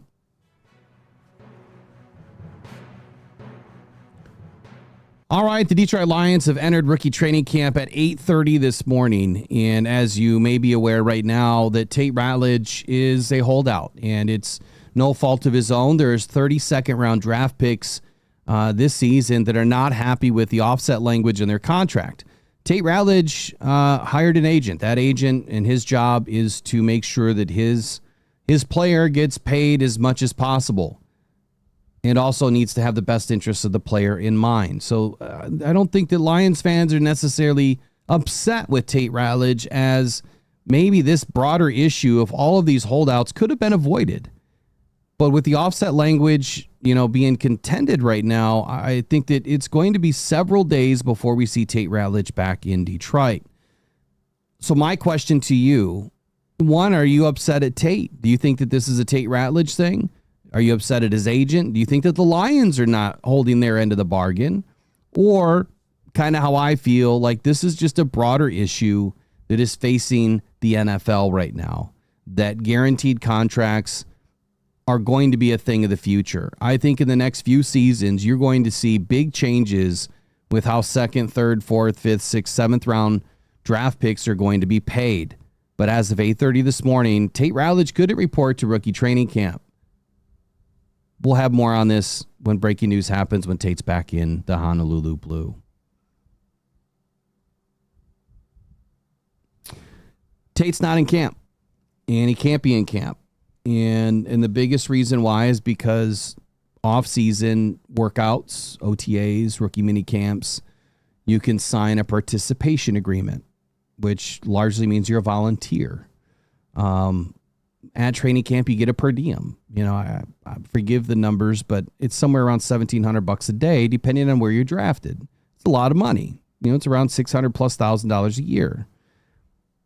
Tate's going to miss a lot of money. He's going to miss a lot of valuable time. If this is our center of the future, and he's going to miss rookie camp where he's going to get 100% of the opportunity to get snaps, that's a problem for me. With a team that is up in the air as far as what they're going to do offensively on the offensive line, that's a problem for me. Where I'm more comfortable is Graham Glasgow. I think that now this points even heavier to the fact that Graham Glasgow is going to have to be the guy. Does 3 days make a huge difference? If you say no, I could understand probably your level of thinking. But if you've ever been to a training camp and you understand how these things are installed and you've actually listened to coaches tell you how things are installed, they're installing like chapters of a book in a couple hours. So to miss 12 hours of camp, you just missed 12 chapters of the playbook that has hundreds of chapters in it, right? You got a book this thick that you're trying to get installed in one day. And you got to do that, 20 some odd times throughout training camp. So it's huge. Did I already get your takes on the whole Tate Ratledge thing or no? I don't think I did. Well, I have a plea for Mrs. Sheila Hamp. And this is my plea concerning Tate Ratledge. He's a second round pick. And if we were to guarantee his contract, that is less than 1% of the salary cap. Say that again. If we were to guarantee Tate Ratledge's second round contract, that accounts for less than 1% of the salary cap for the Detroit Lions. Sign him, guarantee it. Let's go. Get him in camp. So I understand that thought process, right? I would say the same thing. Riley, what would you say about that? I mean, do you think it's as easy as just go ahead and get the guy signed up, or is there a broader context here? There must be a broader context, right? Because I don't recall this happening in the past. And you had asked a question a minute ago, are you upset with Tate? For me, immediately, no. I'm never going to determine, this guy's just being greedy. He's in a very unique situation. He just got drafted. Like I said earlier, nobody wants to be the guinea pig. Nobody wants to be the first guy that says, all right, whatever, just give me what you're going to give me. I just really want to play football. Can't do that. So we'll see. I know, Eric, you had asked or said earlier this week, I think on Monday, if he's not there by the Friday, maybe, right now you're going to start to be concerned. So where's that level of concern? I don't think this is great. We went from after the draft feeling like I felt so good about the offensive line. And then if you had told me in beginning of April, you're relying on Graham Glasgow at your center, he can do it, but it's not ideal.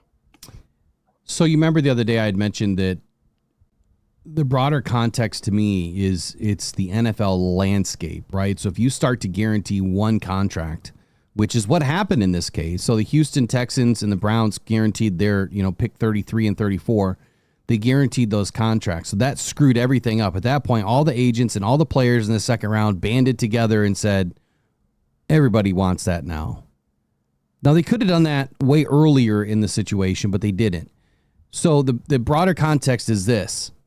I said that I was going to do some research, and I did. And so my question to everybody in the chat, that day and in the comments right now is if you were under the impression that 75% of all second round draft picks were still on the roster by year 4 or through year 4, entering year 5, would you say a fully guaranteed contract then makes sense? What that would mean is that every NFL team would lose 25% of that player's contract value as wasted money. The 25% is a lot of money. Right now, the one thing I didn't do is I didn't add up how much every second round contract is. Let's ask AI this morning. Let me ask Mr. Copilot if this is something that he can figure out quickly.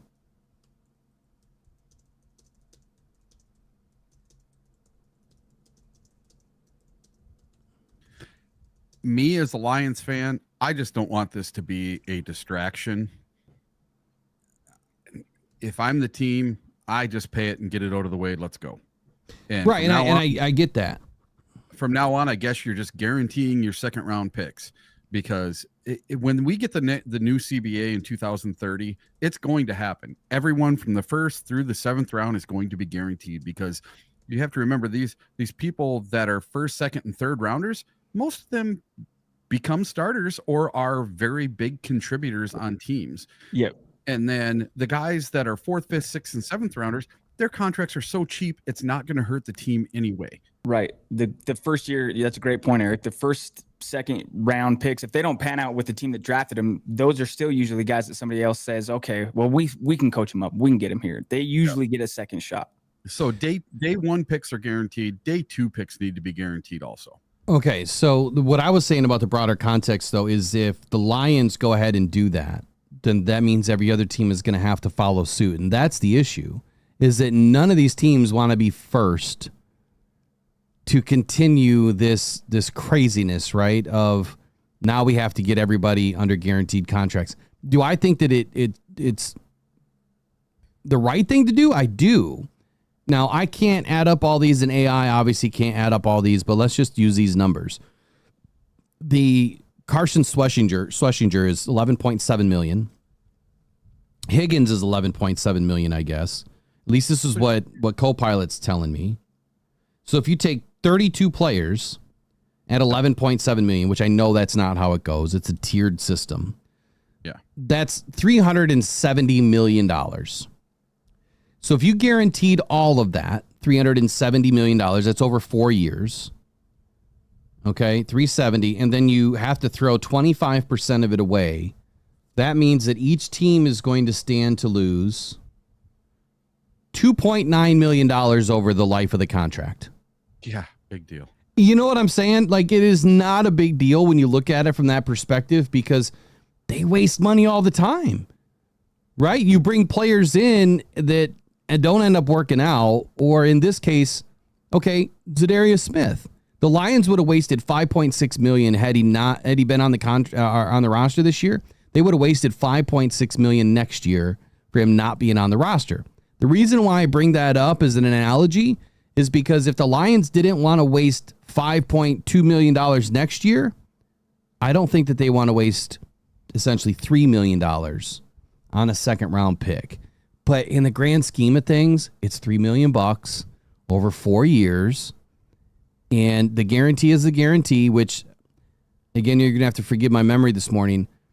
If you guarantee the contract, that means you own it, right? So you own that money. If he is traded, I believe the new team would then pick up what's left on that contract.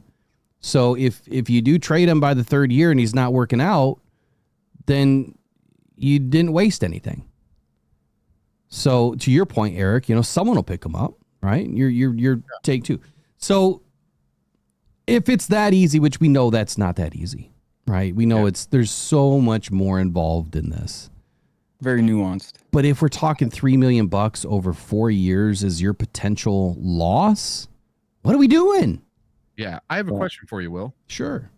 So you were saying the Lions don't want to be first. Well, the Chargers, they had their rookies report 2 days ago, and their second round pick is holding out. If the Chargers, let's say, would have went first yesterday and they guaranteed theirs, do you think the Lions would have already done it? Hold on, say that one more time. So if the Chargers, let's say yesterday, they came to a deal with their second round pick and they guaranteed his, do you think the Lions would have just followed suit? They just don't want to be first? I think so. But you know what I want the Lions to do, though? Set the precedent. We've been so good. Like, I've seen people in the chat and in comments blaming Brad, or then saying that Brad is so good at this stuff, this is no big deal, I'm not worried. And it's not Brad, right? Here's the other problem. To answer your question, Eric, I would say that if you're not first, you're last. And in this instance, it's okay to be last. If you don't want to set the precedent, which has already been set by the other two agents and the other two teams, you're just following suit at this point. Get your guy in camp. How important is this season? If this season is that important, are you willing to waste a few $1 million to make sure that you have a chance of going to the Super Bowl? Like, let's get real here. Yeah. So just do it. And then who cares what all the other teams do? Care about your team. But I'm wondering if there's a behind the curtain mandate from Roger Goodell that says, y'all just need to pump your brakes. Don't do anything. Like, because this has a much bigger issue for the NFL down the line. Here's why. I mentioned this last night, I believe, and I don't know if we touched on it yesterday. The guaranteed money now goes in escrow. So that's another $400 million, we're going to call it, that has to go in escrow for every team. Or I'm sorry, for all 32 teams. So if you're taking $400 million and you're dividing that by 32, That's only $12.5 million more that Sheila has to put in an escrow account. Is it a ton of money? No. But when you're looking at having over $500 million in escrow already, not every team just has $500 million laying around. Not every team has an extra $15 million laying around. And I think that's the other thing that fans kind of get, maybe confused is the wrong word, but thinking that these teams just have all the money in the world. Oh, they're a football team. They don't have to worry about money. There is so much more behind the scenes. That's why, being a fan, a lot of us would have these grandeur ideas and thoughts because we just think that there's a blank checkbook that everyone can just pick one up and write it and it's no big deal. It doesn't work that way. It doesn't. Matter of fact, here's the easiest way I could compare it. Go into your checkbook right now and just go write a check for whatever you want. What's your wife going to say? That's going to be a problem probably, right? Or what's your bank going to say? Are they going to approve it or not? Yeah. Right. But you know what I'm saying? Like, not everybody has that ability. Yeah. And so if we're thinking that they do, they really don't. But the NFL is a printing press for money. But they still have to have the money, you know. They're talking about being a $30 billion a year company in the next 2 years. Put it this way, though, Eric. Okay, so, you know, when the NASDAQ took a shit, you know, when this whole tariff thing was going, which tariffs are getting announced again. So the market's going to tank a little bit. What do you think that does to companies? So, I mean, it goes that deep. That's why fans are fans. And now that I'm doing this crap, it's bringing up all of this other stuff that we have to think about and talk about, that we try to give you all of this wide look at the NFL. And we're trying to go as deep as possible into the information. These are things that not everybody thinks about. When the market resets or tanks a little bit, well, that removes people's value, if you will, their company value. Some people are only as rich as they are in the stock market, meaning the stock market's value on their company. That's how much you're worth. And if you're already stretched to the max, you can't go to a bank and say, yeah, I need another 20 million, when maybe you're already upside down on the money that you already have, you know, extended. These are all real problems, right? How about this, Will? When I paid for my season tickets, I basically gave the Lions a blank check. Yeah, it's kind of like that. Yeah. I paid a lot of damn money for them tickets. So you want Ratledge out there? Yeah. Let's be hard, right? Just use my season ticket money and pay the guy. Yeah, I just wish I wish it worked that way, you know, because this money comes from the NFL. It doesn't come from the team. Yeah. I like what you said, though, Will, about why not just, you know, do what you are going to do, right? If you're going to pay this guy, and we talked about it, too, with Ratledge, if there is a player, and I can't say I know every second-round picks scenario, but this is a guy that was drafted to replace, and he's going to change a position. He's replacing a Pro Bowl player. He knows, like, that team needs me, right? They traded up to get him. So just, it's easy to say. It's easy to say to somebody else how they should spend their money, but I think don't wait around, because then what's going to happen halfway through this, and then there's the player's perspective. They're going to kind of start, what the hell? I thought you believed in me, right? Why'd you draft me? You traded all that up, all those assets, but now you don't want to just guarantee my contract. So let me take this for one more second, and we're going to get off of this issue. So number one, I saw someone's message in the chat that they also asked AI and they got a different answer. So I just asked this AI and I got a different answer. So what it's saying is roughly 50 to 60% of second round picks still remain on an NFL roster 3 years after being drafted. And of those, about 40 to 45% are with the team that drafted them. In 2022, as a case study, 18 of the 32 second round picks were still on active rosters. Now that's a key word, active rosters. Only 13 remained with their original teams. So let's do that same exercise with that number. That means that 56% were still on active rosters. So 400 million times, I'm sorry,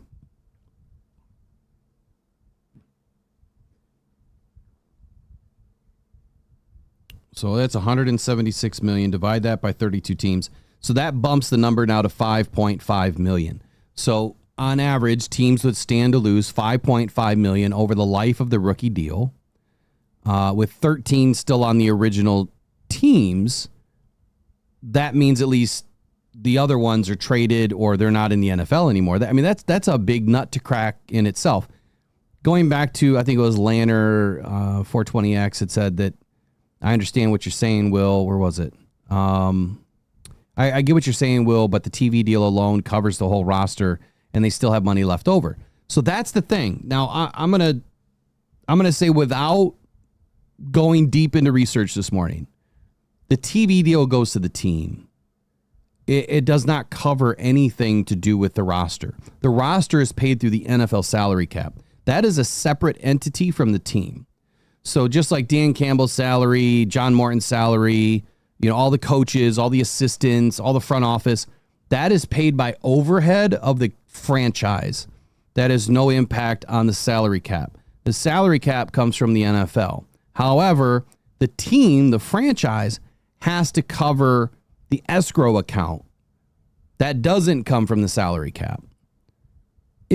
Without going into research and without fact checking all of that this morning, that is my understanding of how this works. And that's why there's layers upon layers upon layers of either we're just a fan and we're going to keep our nose out of all this BS, or let's explain it and now get everyone to understand why it's not happening as quickly as we think that it should.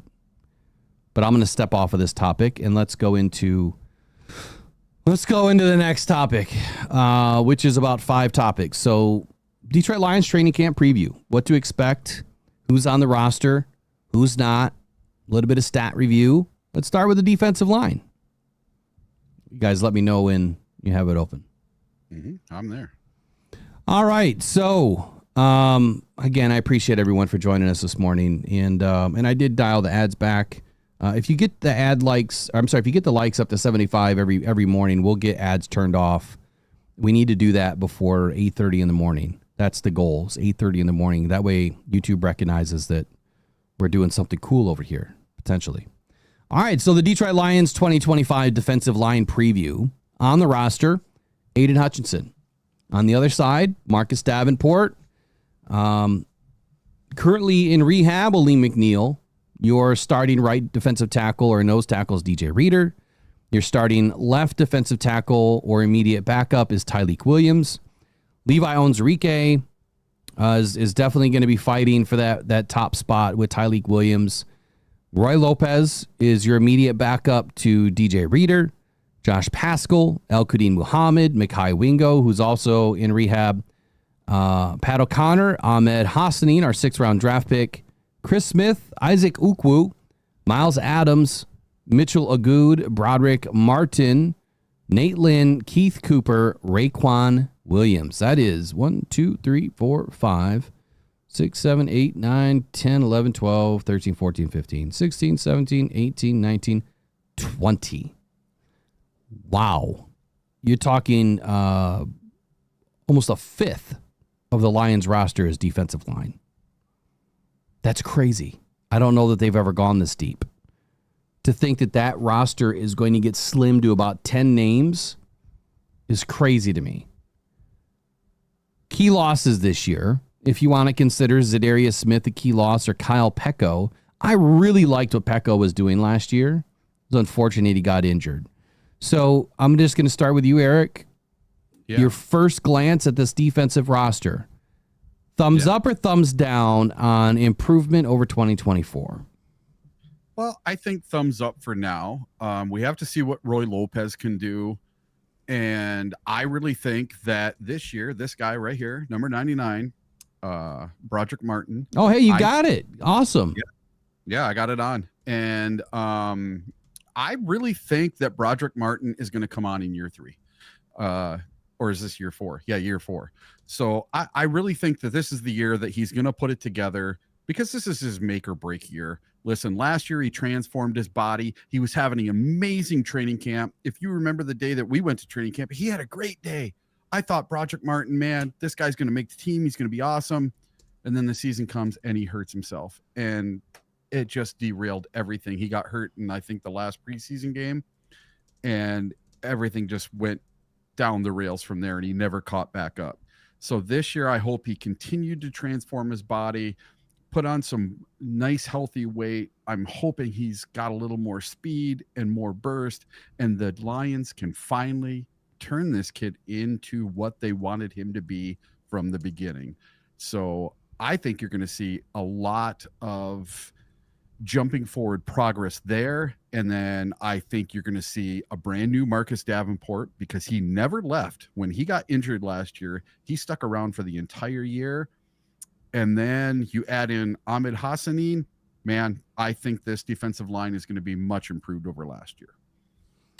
So if I heard what you said was all about Broderick Martin, you're expecting a big bounce back year for Broderick Martin. And I would agree. I would agree that once he got behind the 8 ball after the injury, it was going to be pretty tough for him to get back. Riley, what's your thoughts, man? Thumbs up or thumbs down? And the same question to everybody in the chat today and obviously in the comments later. Do you believe that the 2025 roster for the defensive line is improved or not improved? Thumbs up or thumbs down in the chat. Go ahead, Riley. Yeah, thumbs up for me. And Carol Besh also did point out Ahmed got married on Saturday. So Goff's having a baby, Ahmed getting married. There's all kinds of great things going on with the players as we're getting into the season. But the thing that stands out to me looking at this list, the two numbers that jump out, Hutchinson's 5 games last year, Davenport's 2. If you get that number higher, obviously you're going to be better. And then I was going to tell you guys as well, because you did bring up a topic, I think it was on Monday's show, talking about something I had put up with Tyleek. And you guys, like bullseye, hit the point of what I had in mind with it was we can't really have a statistical measure for a guy like Tyleek Williams. But you expect him, Will, you said he's got to get the backstroke right off the bat. But that's a player that you can expect that reasonably from.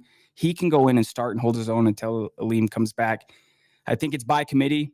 Hutchinson's your star player. Get some guys healthy back. Get a guy like Ahmed, just like Eric said, a production out of a rookie like him. I feel good about the defensive line going into the season. Pass rush by committee is something that has been around for a long time in the NFL. It's not a new theory, and it's something that I've always believed in, that your defensive line needs to have a collection or a collective of multiple players that can do multiple things, be versatile when they need to be versatile, but getting or having success from multiple guys requires a roster that can, one, that it can maintain those guys on the roster from a fiscal, financial perspective. And that's why you're not seeing the Detroit Lions go out and, bring in this extremely expensive defensive end. I think that what they've built on this defensive line is perfect. From an age perspective, you've got some young, some old, and some in the middle. Aiden Hutchinson, in my opinion, is the biggest, most important piece to this season. Who is he in 2025? We don't know. We don't know because he hasn't hit the field, and we don't know because he hasn't put the pads on. Well, guess what? Pads are going to be on here in a few days. What is Aiden Hutchinson going to be in 2025? If Aiden Hutchinson is 80% of what he used to be, I still think we're going to have a good season with that. That just means that the guys on the other side and around the rest of this defense are going to need to step up. A little bit of stat review from last year. Now, as we remember, the Lions finished third in pressure rate, which is insane. That's really good for what they were doing with over 18 guys on IR at one point on the defense. Sacks, they finished, I think, 21st or 2nd, which, again, so did the Eagles and so did the Chiefs. They were all between that 17 to 23 range. So kind of middle of the road. Aiden Hutchinson had 7.5 sacks as being reported by Tim Twentyman. Davenport had half a sack. Aleem McNeil had 3.5. DJ Reader had 3. Tyleek Williams last season with OSU had 2.5. Levi Onwuzurike had 1.5. Roy Lopez last season had 1 with the Cardinals. Josh Paschal had 2. Al-Qadim Muhammad had 3. Pat O'Connor had 1. I'm really excited to see what happens with Pat O'Connor. Your sack leader from last season, none other than our 6th round pick, Ahmed Hassanin. Miles Adams had a sack in his first game with the Lions. Keith Cooper had 3.5 last season. Nobody else on this list had a sack. Now, the sacks, as you guys know, from my opinion, not the most important thing. TFLs is where it's at for me. I want to see these guys exploding up on every play possible, dropping the receivers, dropping the running backs, dropping the quarterback as much as possible. I think that the negative plays that you get with a TFL far outweigh what a sack can do for you. A sack on first down is not the same as a TFL on first down. A sack on third down is about the same as a TFL on third down. So, TFLs last year, Ahmed Hassanin had 16. 16 at Boise State. Aiden had 7. Tyleek Williams had 8. But see, I don't understand how you can have 7 TFLs and 7.5 sacks. Or how you can have half a sack but no TFLs. If they're separating those numbers and they're not including it, a TFL should be looked at as a sack too. I just don't know how they're recording them. So if they're recording them separately, then that means last year Aiden Hutchinson dropped somebody behind the line of scrimmage 14.5 times. That also means that Ahmed Hassanin dropped someone behind the line of scrimmage 25.5 times. I'm super excited about that. I really am. Ahmed, from my opinion, is going to be a guy that's going to be eaten up in the backfield quite a bit. His power moves are impressive. TFL's Tyleek Williams had 8, so he had 10.5 last season. And Aleem McNeil had 10.5 for 7 last season. So I'm excited. The best competition we have right now is edge depth. This team is really deep. The best additions to the Lions this offseason weren't via free agency or the draft. The Lions brought everybody back from the injury list. Davenport, who was back on the field this spring after playing in only 2 games last year, suffering an elbow injury in week 3. The Lions have high hopes for him. He stayed in Allen Park this year. He stayed in it and kept working all off season long. And Dan Campbell had mentioned that he looks like he's in the best shape of his life. Josh Paschal, critical 4th year, contract year, former 2nd round pick. Paschal has the versatility to play inside on the edge, but also the Lions have him listed as an edge headed into camp, which is different from years past. He's a powerful bull rusher. Do not expect him to get a ton of sacks. It's not his job. His job is to contain, set the edge, stop the run, which is what he's really good at doing.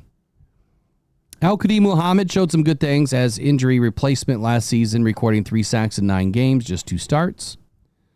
Ukwu, Agudi, and Lynn have shown real promise as young edge rushers. Lynn was lost for the season in training camp. Ukwu and Agudi were on the practice squad for the most of the season. The wild card, Ahmed Hassanin, 6th round pick, high motor. It's going to come down to how quickly he can adjust to the speed and skill at the next level. Tim Twentyman did a good take on this, and I'm going to go ahead and drop that in the chat for you guys to check it out later. Big shout out to Tim Twentyman, man. He does such a great job. So today is one of those days where we're going to utilize, information that other people are putting out. They're doing our work for us, man. They're doing a great job. All right, next up, let's do offensive line. Eric, would you mind walking us through the offensive line? Who's on the roster? All right, let's get there. So the offensive line, we have Panay Sewell, Taylor Decker, Graham Glasgow, Christian Mahogany. And then we have our rookie Tate Ratledge, if he ever gets to camp, Dan Skipper, Coyote Iwasaka. Tristan Colon is someone that no one has talked about. He has played center in the league. And then you have Giovanni Manu, who might be picking up one of those guard spots. Rookie Miles Frazier, Nitin Moody, Michael Neese, Colby Sorsdahl, which someone in the chat said there's 41 days until we don't have to have Colby Sorsdahl anymore. And then Jamarco Jones, who came on last year, and Kingsley Egukukwan, and then rookie undrafted Mason Miller. So that is quite a few players. Let me see. That's 1, 2,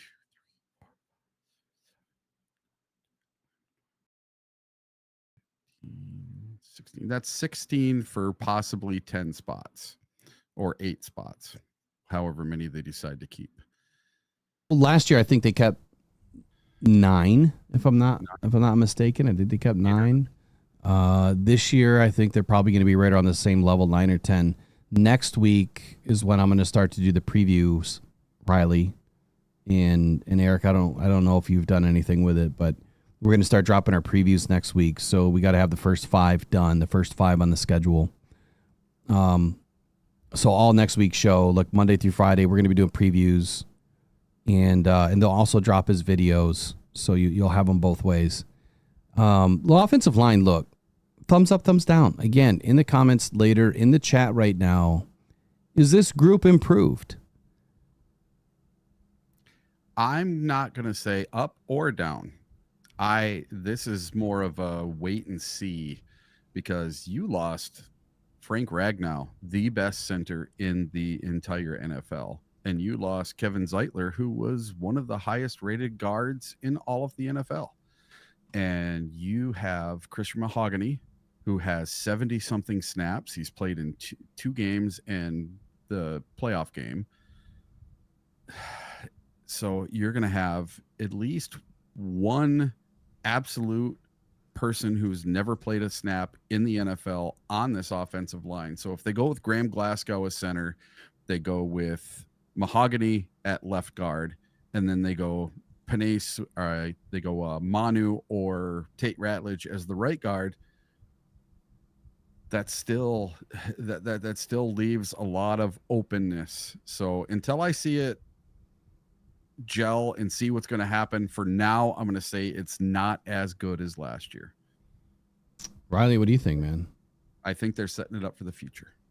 Yeah, for sure. And so with that, I would say a thumbs down, but it's not a lack of confidence in what they can achieve. You still have Hank Fraley, you still have Penei Sewell, you still have Taylor Decker, but just relative to what we had last year, I would say a thumbs down, because I don't think the offensive line is going to be as good as it was last year, but that might be okay. They could still be a top 10 unit, but I don't think it'll be as good as it was last year. Okay, so if we're comparing to last year, I guess I would be with you from the standpoint that we may not be as good. Is that statistically, categorically? I would say yes to all. Overall, I think I'm in the same boat as Eric. Like I'm a sideways vote on this, because we don't know what we have. I mean, I think that we know that we have some really good backups, and we know that we have 2 really good pillars. I have to be honest, like Taylor Decker's kind of been on my hit list, because last year he let up about 6.5 sacks. Actually, I think that this tells us how many. Last year, Penei Sewell let up 1 sack. Yeah, Taylor Decker 6.5 sacks. Now penalties. Yeah, I remember you talking. Penalties were not that bad. 5 penalties for Penei Sewell, but Taylor Decker appeared in 14 games with 6.5 sacks. Graham Glasgow 16 games, 5 sacks. That can happen this year. I don't want to see these guys giving up more than 1 sack or 2 sacks at most in this season. At some point, the Lions are going to have to address the left tackle position. I think that they paid Taylor Decker to kind of make him happy for what he's done. I can't imagine that they thought that he would be the future forever. He's played a lot of years, and last year I just saw a complete collapse on the left side. Now, fortunately, Jared Goff was able to get that ball out quick. And I think that also helped a ton with the offensive line. As much as a lot of people don't want to give Jared Goff credit, he should get a ton of credit for how this offensive line performs. It's not just the offensive line doing a wonderful job and keeping him upright. He also has to do a great job in making sure that he gets the ball out. Because if he doesn't, if he's patting that ball back there, well, then the offensive line is going to collapse at some point. And then I think we also have to give another hand to the running backs. As dynamic as both of them are, they're making the offensive line's job fairly easy. So it takes Like, it takes all of them to work in unison together, and I think that collectively they do a great job. So I couldn't vote up or down. I think that we have some future, like you said, Riley, on this roster. I think that we still need a left tackle. Maybe not this year. Maybe next year. Maybe next year Brad goes out and gets a left tackle. I think that if one thing has always remained the same with Brad is he addresses the trenches often. You were going to say something? Go ahead. Who is the... Sorry, yeah, I don't mean to interrupt. Who is the name on this list? Who is the player that you need to have that you're looking at that says, okay, if that guy performs really, really well, I feel really good about this line. You know what you're getting with Sewell. Who is the name on this list that you would be banking on? I got one in mind. Go ahead. I want Manu to come on this year. I want him to be a beast, an absolute destroyer, a secret weapon on that offensive line this year, whether he's a starter or he's a backup. Yeah, it's a good answer.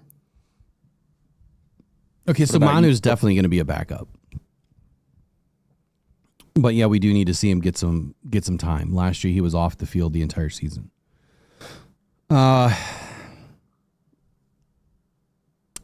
Honestly, the name that I need to see play very well this year is Graham Glasgow. I'm not going to put a ton of stock into the rookies. I'm not going to put a ton of stock into the second-year players. Yes, of course they have to play well. But our three pillars on this offensive line, really there's four, but our three pillars are Penei Sewell, Taylor Decker, Graham Glasgow. You can throw Dan Skipper into the conversation. Those four guys need to lead this team, but those three guys, they need to play their best football of their life. And they have to because we have a very young offensive line all of a sudden. So that's my answer. Great answer. I love it. What was your answer? I don't know if we got your answer. Mahogany. He's a guy that I feel like is right there. He might be a guy that comes in and pretty quickly makes everyone think, how did this guy not go in the first round? That kind of a mindset on it. But I like both your answers. I thought one of you would say Mahogany for sure, but I like that you didn't, and I like your reasoning for why you didn't. Well, I think that Graham Glasgow a lot of people were not happy with him last year. Dude, after the draft, people thought, well, maybe he's off the team now. No, there's no way. There's no way the Lions could get rid of him, especially given the fact that Ragnow is gone. For sure. Honestly, if I were to change my answer, and this was another topic that I didn't bring up, but given the holdout situation, how many of you think that Frank Ragnow is sitting at home saying, shit, I need to get in camp? Did you see that Frank Ragnow is down to under 290 pounds, looking slim? It's funny that 290 is slim, but yeah, he dropped about 35 pounds. I'm going to be back on the warpath of losing weight, man. I have all these injuries, man. I'm up to like 245 right now. I need to get back down to 215, but 215 was my playing weight. 225, I'm comfortable. 245 is too much on my joints. All right, thumbs up, thumbs down. Wide receiver room. Are we improved or not improved over last year? I'm going to say we improved. All right, tell us why. And then I'll bring in the article and we'll say who's on it. I'm going to tell you why. I think it's because of two people. We really didn't lose anyone. We still have Amon-Ra. We still have Jameson Williams. We got Khalif Raymond. We got Tim Patrick. But now in the pipeline, we have two players that could replace a couple of these guys that are getting older, like Tim Patrick and Khalif Raymond. And the two players I'm talking about are Isaac Tesla and Dominic Lovett. They could be 1-for-1 replacements and younger than Tim Patrick and Khalif Raymond. So I'm going to give it a big thumbs up. Okay, so who was your biggest? I'm sorry, I was trying to type something. Who was your biggest reason why? Isaac Tesla and Dominic Lovett. I'm hoping that Dominic Lovett can make the roster.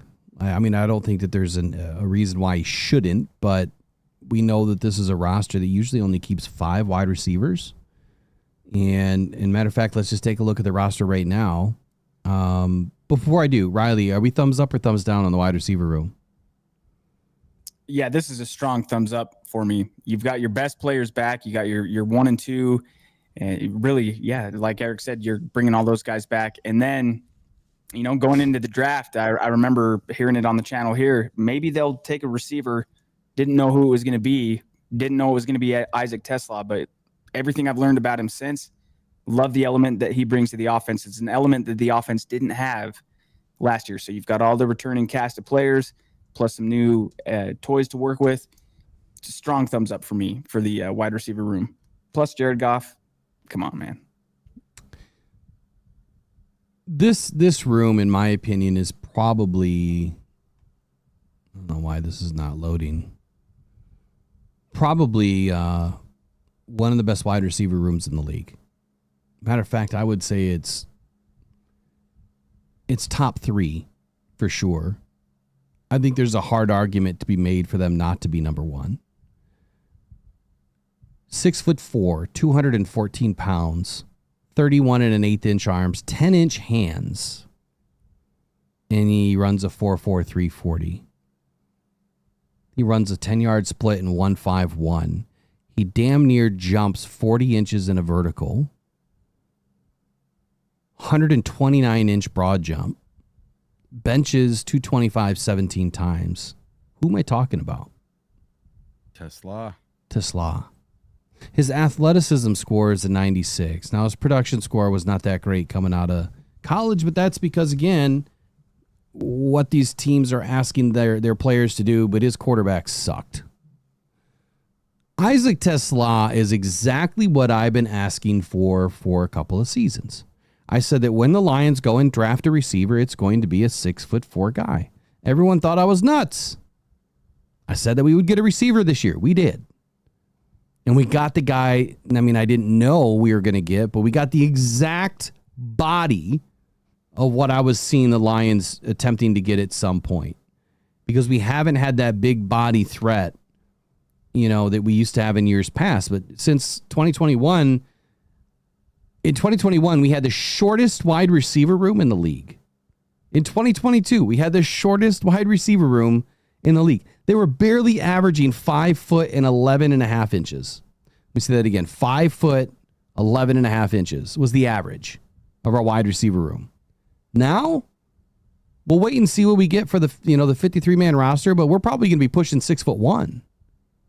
That is it. I know we're talking just in, a couple of inches.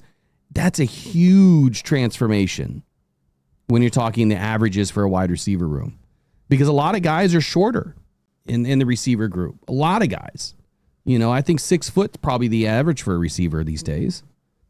My thumbs up big time on the wide receiver room. We got Amon-Ra St. Brown coming back. Clearly, Jameson Williams is going to be back in the most pivotal year of his career. Tim Patrick, should have probably been voted highly on the Comeback Player of the Year award last year. He didn't have a ton of stats, which is probably why he didn't get a ton of votes. But Khalif Raymond's back too. All-pro punt returner, kick returner. And then Isaac Tesla drafted in the 3rd round. Dominic Lovett, let's see, was he 6th or 7th round? I think he was 7th round. Mm-hmm. Ronnie Bell. I think he was 6 because Ahmed was 6, right? Oh yeah, you're right. Yeah, well, we had a few 6th round, 7th round picks. Hey, Will. Yeah, I'm up against it, so I got to get going. Just want to end the day with saying that Tesla might be my new favorite player. He's my favorite player out of this draft class because he is a lifelong, dedicated Lions fan. He's been going to Lions games all of his life. He's wearing number 18 now for the Detroit Lions, so I can finally order my Tesla jersey. And he's wearing number 18 because it's the reverse of 81 because he knows he can't have 81. Right. The shoes he wants to fill. That's going to be some pretty big shoes to fill. All right, man. We'll see you tomorrow. Tuesday. Or Tuesday. Sorry. Yeah, you're off. We'll see you Tuesday. Yeah, I'll be in Minnesota, so I'll see you guys later. All right, buddy. We'll see you. man. Okay, so big thumbs up for me on this wide receiver room. And Dominic Lovett was a 7th round pick, by the way. 5'10", 185. 31 and 3/8 inch arms. He has longer arms than Tisla. 9 1/4 inch hands. Runs a 4.4. 33 and a half inch vert, 10 foot broad. No bench to speak of. Now, I'll say this, man. Returning Amon-Ra St. Brown, Jameson Williams, Tim Patrick back for the second season, I think is going to be huge for the Lions. I think that Tim Patrick's going to have a much bigger opportunity this year. Khalif Raymond, he might get edged out. He might get edged out by Dominic Lovett. You know, when I look at Khalif Raymond versus anybody else on this roster to do punt and kickoff returns, Dominic Lovett fits that mold. And he also is pretty fast. Like, I don't care about his 40. When he's got pads on, the guy is much faster on the field than his 40 speaks of. Ronnie Bell doesn't have a chance. Tom Kennedy doesn't have a chance. The guy that we haven't been talking about really is Jackson Meeks. He's another one that I think has an opportunity. But looking at this roster, the Lions currently only have, let's see, 1, 2, 3, 4, 5, 6, 7, 8, 9, 10. We have 11 guys, and that room's going to get cut in half. It's either going to be 5 or 6 on the roster. And if it's 5, it's Amon-Ra St. Brown, Jameson Williams, Tim Patrick, Isaac Tesla. That's 4. And I think the battle is between Khalif Raymond and Dominic Lovett for that fifth spot. That's where I think it's going to be really hard for these guys to make the roster. Maybe the Lions go with 6 this year. We haven't gone with 6 ever in this Dan Campbell-led, Brad Holmes-led team. Amon-Ra St. Brown brings 1,263 yards to this room, 115 catches. Jameson Williams just cracked 1,001 last year with 58 catches. Combined, they put up 19 touchdowns. Tim Patrick, he only caught 33 balls for 394 yards, 11.9 average, and 3 touchdowns. You remember, Riley, when I called exactly when Tim Patrick was going to get his TDs? I was doing the same thing with him and Kirby. Kirby was going to get interceptions, and Tim Patrick was going to get TDs. And yeah, it was the first game I streamed with you. You were like, Patrick's probably going to get his first touchdown this week, just casually going into the game. And then he got it somewhere in the second quarter, and I was like, wait, what? Like, did you have the script? If you pay attention to my Twitter this year, at Will Rock Jr., before the game, I put out my predictions. In the Friday show, we talk about predictions, but I put out the final, like the day of, a couple of hours before kickoff. It gives me time to really think what's going to happen. Last year, I was hitting pretty good. And these aren't predictions to go bet on. I mean, you can do whatever you want, but don't bet on me because I don't bet these things. I have, I do better when I don't bet. I get more right when I don't bet than when I do bet. Whenever money's on the line, I think it changes your pathology. So look, this room is definitely heads and shoulders above last year simply because we brought in a new body in the 3rd round. And Tim Patrick's going to get a second go at it. Jameson Williams bounce back after 2024 is needed. And that's going to set his future up, depending on where he goes. Next up is running backs. So the running back room, are we thumbs up or thumbs down on the running back room? This for me is, of all of them, the easiest thumbs up. You have the best running back duo in the NFL. Jahmyr Gibbs, David Montgomery, Craig Reynolds, Sione Vaki, Kai Robichaux, and Anthony Tyus. That's a good room. You could have stopped after the first 2 names. You've got the best room in the NFL. I would say so too. Definitely thumbs up. Now, the thing is, we're bringing back pretty much everybody, right? We didn't lose anybody. So that's roster working at its finest. Yeah, kinda. But Jahmyr Gibbs, David Montgomery, Craig Reynolds, Sione Vaki, I mean, those are the top 4 from last season. They're the top 4 in this season. All 4 of those guys are going to make the roster right now. I would say that if Kai Robichaux does what I think he's going to do, he's definitely on the practice squad. he could edge out Craig Reynolds. Nobody's going to edge out Sione Vaki. He's too important. He's a gadget player. You know, he's that Swiss Army knife. You can put him on defense if you need to. But Kai Robichaud, he is one of my dark horse to watch this year. It's one of my dark horses to watch to make this roster. He's got to have our next stellar camp, though. And we've seen guys have a stellar camp before that just didn't pan out. You know, they didn't make the roster. And even if they've had, you know, opportunities elsewhere, they still didn't pan out. So you got to take a little stock into preseason and training camp. You know, a lot of guys can really shine, but there's things that we can't see, especially because I haven't gotten a credential yet. So there's things that we can't see that the coaches are seeing. And the biggest thing is we don't know their details, right? We don't know what their assignment is. The coaches do. And so we don't know how many blown assignments these guys are getting or having, which is a big key to this. Jahmyr Gibbs, David Montgomery, combined, they're bringing back over 2,200 yards on the ground last year.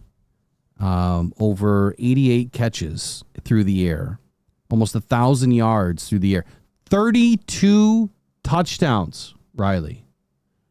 32 touchdowns is insane amount of production. Jahmyr Gibbs averaged 5.6 yards. David Montgomery, 4.2. If I were to ask you, does Jahmyr Gibbs have more or less?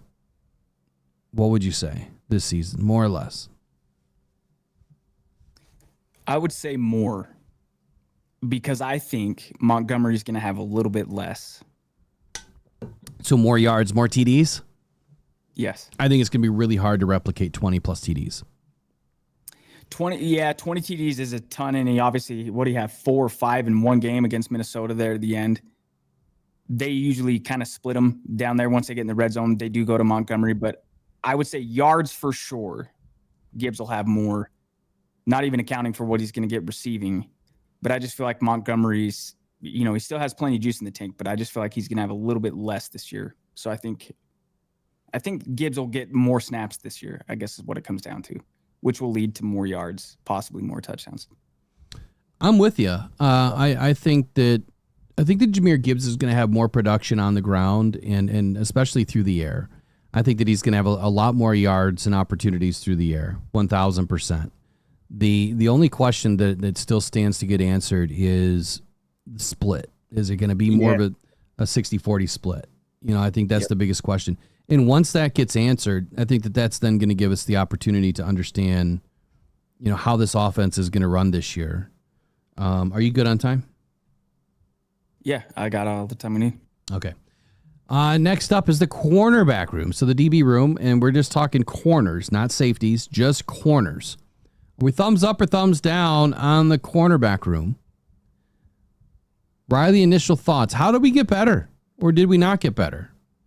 Yeah, see, this is where, and I know roster roulette, you primarily is kind of a financial thing, but I guess when I say it's working it as its finest is that you look at each of these position groups on a 15-win team, you're bringing back most of or all of your starters or key players. Now, Carlton Davis was awesome last year, but I think they found a very capable replacement with DJ Reed.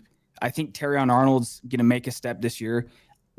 Anything we get out of Ennis Rakestraw this year is a bonus because he almost got nothing from him last year. I think the DB room is even better, but again, just focusing again on the corners. I love this group, man. Rakestraw, Reed, Robertson, and I got big expectations for Terrion Arnold. I think he's going to have an even better season than he did last year, which makes the room overall better. So I know there's been a lot of, how do I frame it? Discontent's probably the wrong word, with DJ Reed. Consternation? People have been going back and forth on whether or not this was the right pickup. Mm-hmm. Now, you heard me very boldly and clearly state that I did not want a guy under 6 foot or at least under 5'11". When DJ Reed was being floated around, I said, no way. I can't see how an extremely short cornerback is going to play the game at a high level. I don't think it's the move that we need to make now. And I failed to recognize one of my own rules at the time that I was saying that. That's what happens when you catch a real, raw, and authentic take. Is that I failed to recognize, well, he's already proved himself in the NFL. I know that we were talking about rookies and the what ifs and everything else going on in that conversation. So I think I had the rookies in my mind that if we draft a rookie, it has to be prototypical size. Must be. Because the opportunity for that rookie to have a good career is higher. It's just math. It's just numbers that state when you have a prototypical size anything in the NFL, that their opportunity to have a better career is obviously higher percentage. Well, DJ Reed, I kind of lumped him into that conversation and said, no way. But I failed to recognize that he's already proven himself in the NFL, and he's been doing it for a long time. DJ Reed was one of the best corners in the league last year. Primarily lines up on the best receiver. Now, he was number 9 on the Athletics ranking in 2024. He did finish 31st with a coverage grade of 70.1, which that's not terrible, right? And the fact that you have Sauce Gardner, on the other side of you didn't help because teams were throwing at DJ Reed more than they were throwing at Sauce Gardner. So that tells us he was getting a ton of looks. And the fact that he finished with those types of scores makes me feel a whole hell of a lot better. I think that DJ Reed is going to be great. Last season, he was kind of 70s across the board. 71.8 in pass rush, 71.8 in run defense, and 70.1 in coverage.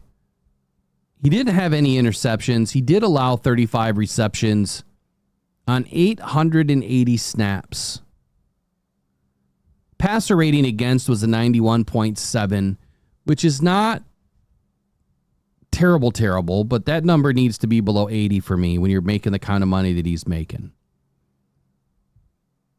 In 2023, he had a much better season in coverage, 79.5. In 2022, 77.5. In 2021, 75.4. So we know that there's more inside of DJ Reed. And he's always been getting these targets because Sauce Gardner's been on the other side. So I'm super excited to see where this goes.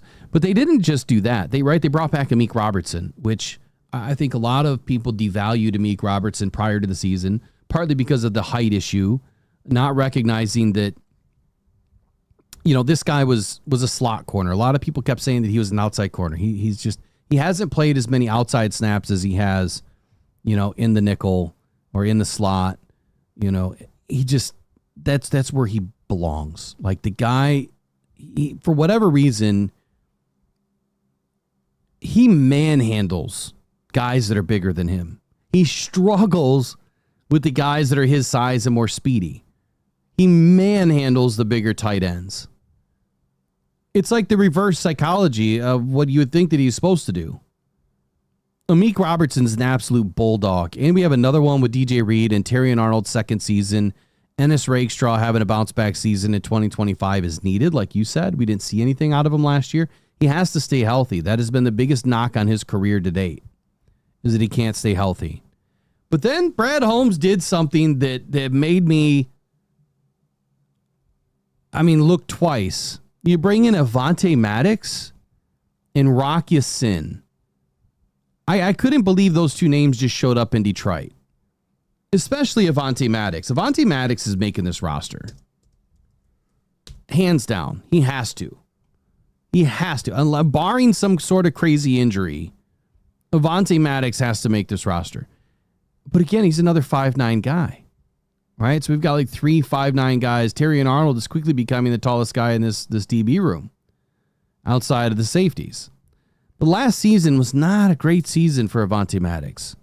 56.6 in coverage. Now, he only played in 350 snaps. But he had a pretty down year last season. In 2023, even worse. 45.2 in coverage. 2022, again, 300 and, let's see, how many snaps in 22? 457 snaps.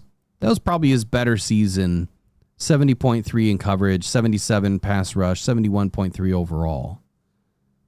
2021 was probably his best season. 76.2 in coverage. So there's more that lives within side of Avonte Maddox. But here's the thing. He's not asked to be a starter.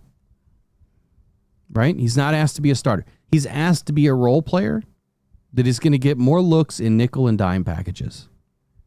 And when you happen to have the other four guys in front of you, Ennis Rakestraw, Meek Robertson, Terry and Arnold, and DJ Reed, he's going to play a lot better because he's got some really good guys in front of him and around him. And then the two best safeties in the league.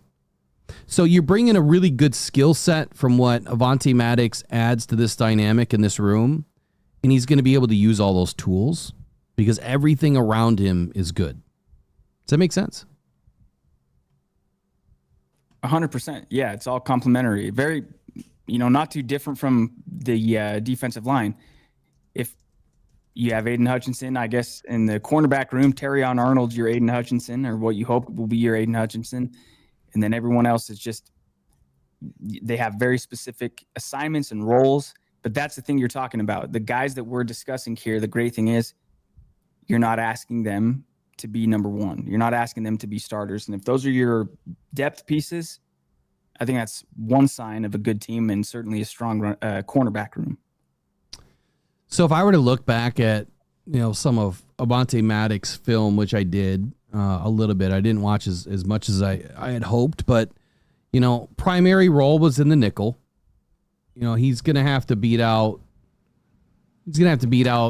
Amik Robertson if he wants a starting job. So that's not going to happen. But he has experience outside and at safety as well. So he's kind of this utility man, right? That's what he is. He can play all over the field. So that versatility is exactly why he's here. He's going to be a guy that can fill in if there's injuries, which God willing, there's not. His coverage style, he's very reactive. He's physical in the short area matchups. He's also quick-footed. I think he's got good feet. He's getting a little bit older in the league, but I think he's got really good feet. He's a man-to-man specialist. So again, when you look at what the Lions are bringing in, they're fitting him into the style of defense they want to play. They're not going to bring guys in that are just zone corners and say play man. That's the stupidest thing you could ever do. And that used to happen quite a bit. Teams would, Patricia and Quinn, they'd go get players that have a big name and big stats or whatever, but they don't fit what you do. This guy fits what we do. And his zone awareness, where he's reading the quarterback's eyes and anticipating routes, might be one of the best in the league. Definitely one of the better I have watched at maintaining the zone coverage. So when the Lions do get into zone coverage or bring in that nickel and dime defense, that's where you're going to see more of Avonte Maddox. He's forced 8 fumbles in his career, 36 pass deflections, so he's always getting his hands up, knocking that ball away. And he has solid technique as a tackler. So Avonte, even though his PFF scores suck, he doesn't suck. He's a really good football player. And I'm excited he's in Detroit. Big thumb up for what Brad Holmes did in this room. You guys know I've been high on address the trenches and address the back end. The minute you have those two working together, you're going to see Aiden Hutchinson do amazing things. You're going to see Jack Campbell do amazing things. And I think that this is the year where we're finally going to see all of that come together. As long as Aiden is Aiden, right? But even given a rookie like Ahmed Hassani an opportunity to perform, he doesn't have to worry what's behind him, right? He doesn't have to worry what's in the middle. He can just play. Hair on fire, high motor, and just get after it. Because everything around you is happening in sync, and those guys know what they're doing. I'm so excited for this season, man. Like, this is going to be... I know that our schedule is tough, but I am less and less worried as training camp wears on because we're going to get a good idea of where this team is. All right, safety room. Yeah. Where you at? Thumbs up or thumbs down?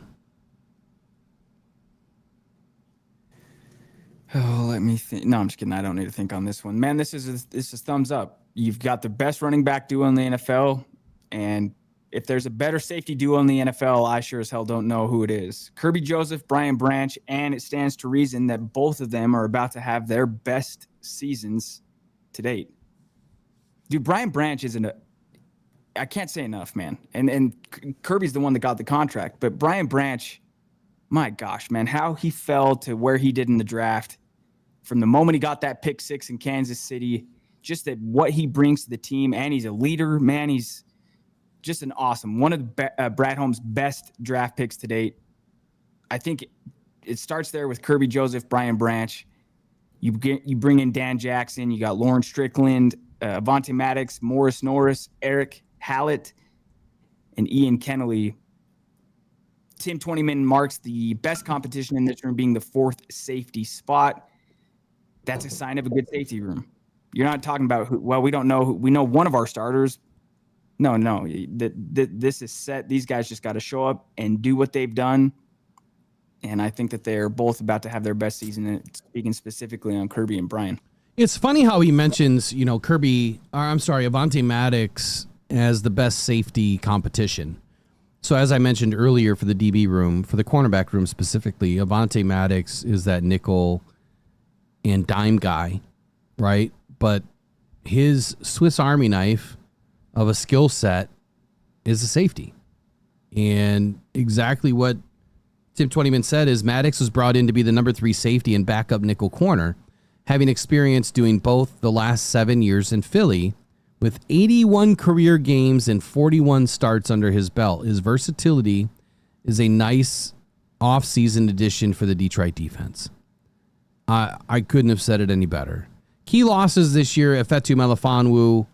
I wasn't extremely upset over this one if he couldn't stay healthy. And it's unfortunate because he had a breakout season with 6 interceptions in the last half of 2023. And I thought that he was going to turn into, a pretty good football player. Just couldn't stay healthy last year. And I think part of it was the competition. I think he had a lot of competition.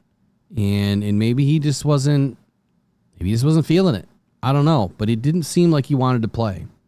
But I don't know that, I haven't had a conversation with the guy, but I don't know that. But we'll see what he does on his new team. Coming back this year, the Lions have Kirby Joseph and Brian Branch, the best safety duo in the league. I don't even think that's a question at this point. Almost 200 tackles between the two of them, 13 interceptions, and 28 passes defensed for those two. Avonte Maddox slides in at number 3. Now, he was in a limited rotational position last year in Philly, so he doesn't have a ton of stats to speak of. No interceptions, only 5 passes defensed. He played in 17 games. Morris Norris comes back, only played in 2 seasons. Lauren Strickland has been one of Dan Campbell's favorites over the last 2 seasons. Eric Hallett, and then the Lions brought Dan Jackson and Ian Kennelly in during the draft and after the draft. Dan Jackson, I have a feeling is going to make this roster. So when you look at the safety room, last year we had 4. We had 6 DBs and we had 4 safeties. I want to say we had 10 total. I should probably look that up. Go ahead. I said I'll look it up real quick. Yeah, I've already got it. Just like nobody can beat Trace into the chat, you can't beat me in looking up stuff. Yeah, I asked earlier, I said, hey, Trace, I heard Will last night on the chat or in the video he did last night. I said, did somebody beat you? And she said, no, they didn't. And I was like, I could have just saved myself the question. So last year, the Lions had 11 defensive backs on the initial 53. And in that, they had Lauren Strickland, Brandon Joseph, Efetu Melifonwu, Kirby Joseph, and Brian Branch that you could all call safety. So that's 5. So they had 6 DBs or 6 cornerbacks and 5 safeties. So if they do the same this year and keep 11, that would be Kirby Joseph, Brian Branch, Avonte Maddox, Dan Jackson, and then the fight is on. It's Morris Norris, Lauren Strickland, Eric Hallett, and Ian Kennelly that need to fight it out. Now, with the players that are back this year versus the ones that made the roster last year, it's Lauren Strickland. So I think Morris Norris probably gets edged out. It's going to be between Morris Norris and Dan Jackson to make the final roster spot, is my prediction. I'm a huge thumbs up here. I think that, bringing back Kirby Joseph and getting him signed was huge. I thought for a while there that, the ether was high. If you trade the guy now, you're going to get a future first round pick or maybe a second and a fourth. Probably should have done it. Stack the deck, get some more players in the draft, keep that roster roulette running low, and it didn't happen. But thankfully, we got these two guys back for another year. I like the deal that Kirby got because there's hardly any guaranteed money in it. It's like 25%. So big thumbs up for me. The best competition, like Twentyman says, is for the 4th safety spot. I think it's going to be for the 5th safety spot, and I think that it is, again, repeating myself, Dan Jackson and Morris Norris fighting it out. The last one we're going to review today, linebacker room. If you wouldn't mind, just kind of start running through the best competition from Tim Twentyman here. Yeah, absolutely. So for Tim Twentyman in the linebacker room for the 2025 Detroit Lions, he's got depth pecking order. Anzalone, your Will linebacker, Jack Campbell, your Mike linebacker, and Derek Barnes, your Sam, are an experienced and solid starting 3. There could be a couple breakout performances in the works there with Campbell and Barnes in 2025. But as last year showed all Lions fans, depth is critical. That's where new defensive coordinator Kelvin Shepard and new linebackers coach Sean Dion Hamilton have to feel pretty good about their linebacker room heading into camp. Team views Rodriguez as a 4th starter. Now, Malcolm's got 24 career starts under his belt, but he isn't expected back in the lineup until potentially November as he recovers from the ACL tear from mid-season last year. Until he's back, it will be interesting to see how the depth stacks up with Stewart, Cunningham, Turner, Pittman, and Nowoski having 330 games and 98 NFL starts between them. That's some experience, some serious experience for depth. So this is one of the most veteran rooms on the roster, which will be important for the defense as they execute Kelvin Shepard's vision in camp. So were you thumbs up or thumbs down on the linebacker room? I'm going to say thumbs up. Okay. I'm a little bit miffed right now at what's going to happen. Alex Anzalone is the other holdout right now. Now, he still has a few more days to report when training camp opens on the 19th for the vets. If Alex Anzalone is not in camp, I think the Lions are going to be in a bit of trouble. I do not believe that Zach Cunningham is a replacement for Alex Anzalone. And I also do not believe that there is another veteran available anywhere without making a significant trade. I do believe that if something does happen and Alex Anzalone is not back this season at all, that maybe the Lions are going to try to make a trade, obviously to get something back for Alex, and then probably try to find somebody after 53-man cuts. I don't think that they're going to go out and try to trade for another, veteran. I think that they'll wait and see what's available before they do anything else and then ride with what we have. I think that's the Brad way. And then next year he'll address it in the draft. I do believe that next year he's going to address it in the draft regardless.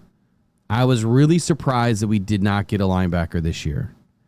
And I think that once the draft happened and Alex realized that, oh, hey, they didn't bring in a linebacker to replace me, I need a bigger contract.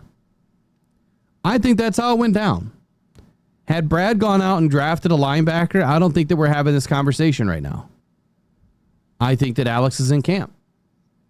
Yeah, I hadn't thought of that, but logical. That makes sense. So the linebacker room for me is a sideways vote. I'm neither up nor down. I've said it in the past and I'll say it again. Derek Barnes, even though 3 games, he started to look fairly decent. It was 3 games. I need to see 13 games from a guy that's playing really good football. To date, Derek Barnes has not played extremely well, at his position. I think he's had a few good games, but outside of that, barring injury, I don't think that Derek Barnes has been super impressive. I was a bit shocked that they did sign him to a fairly decent deal. Now, it wasn't a Jamie and Sherwood deal. I still would have loved to have had him in the Honolulu Blue, but then again, he may not fit what the Lions need. Malcolm Rodriguez, this one hurts. The fact that he's not in probably until October, November is a problem. The Lions are going to be thin. Grant Stewart, again, not known to be a really good coverage linebacker. We have no idea what we're going to get yet. I think that Ezekiel Turner was a mistake bringing back. I mean, I think he's a camp body right now. Now, these are just my off-the-cuff opinions, but Ezekiel Turner got juked out of his cleats more times than I can count last year in the run game.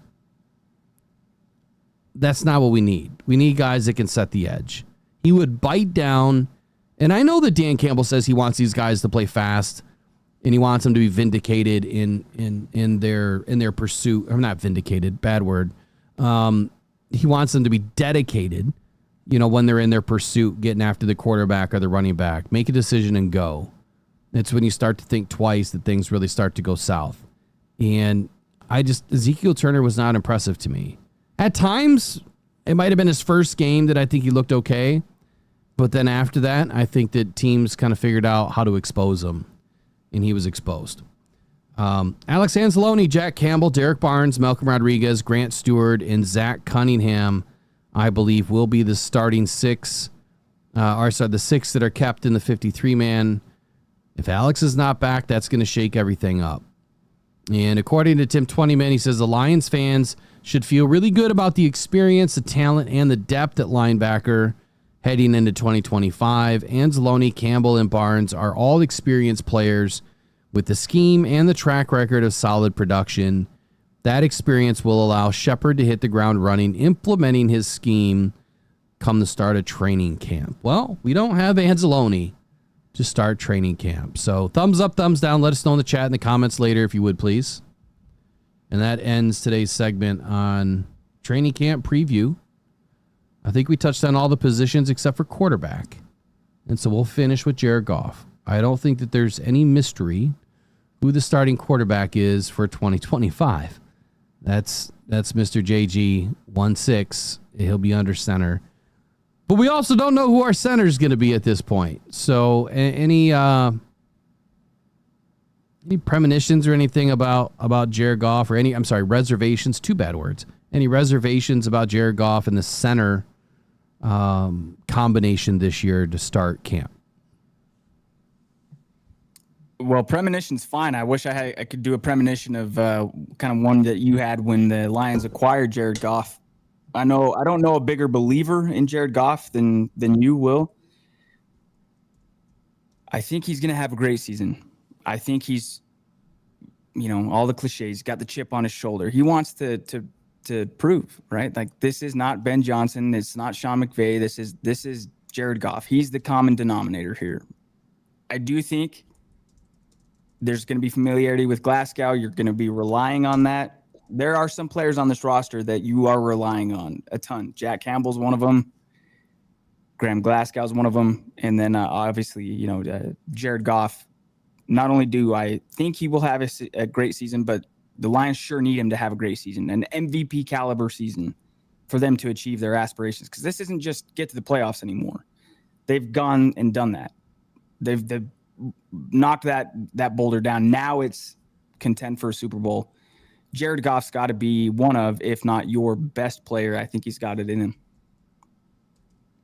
So I used the word premonitions and then switched to reservations. And so the question was, any reservations about Jared Goff and the center combination to start training camp? And I guess what I mean by that is we don't know who our center is.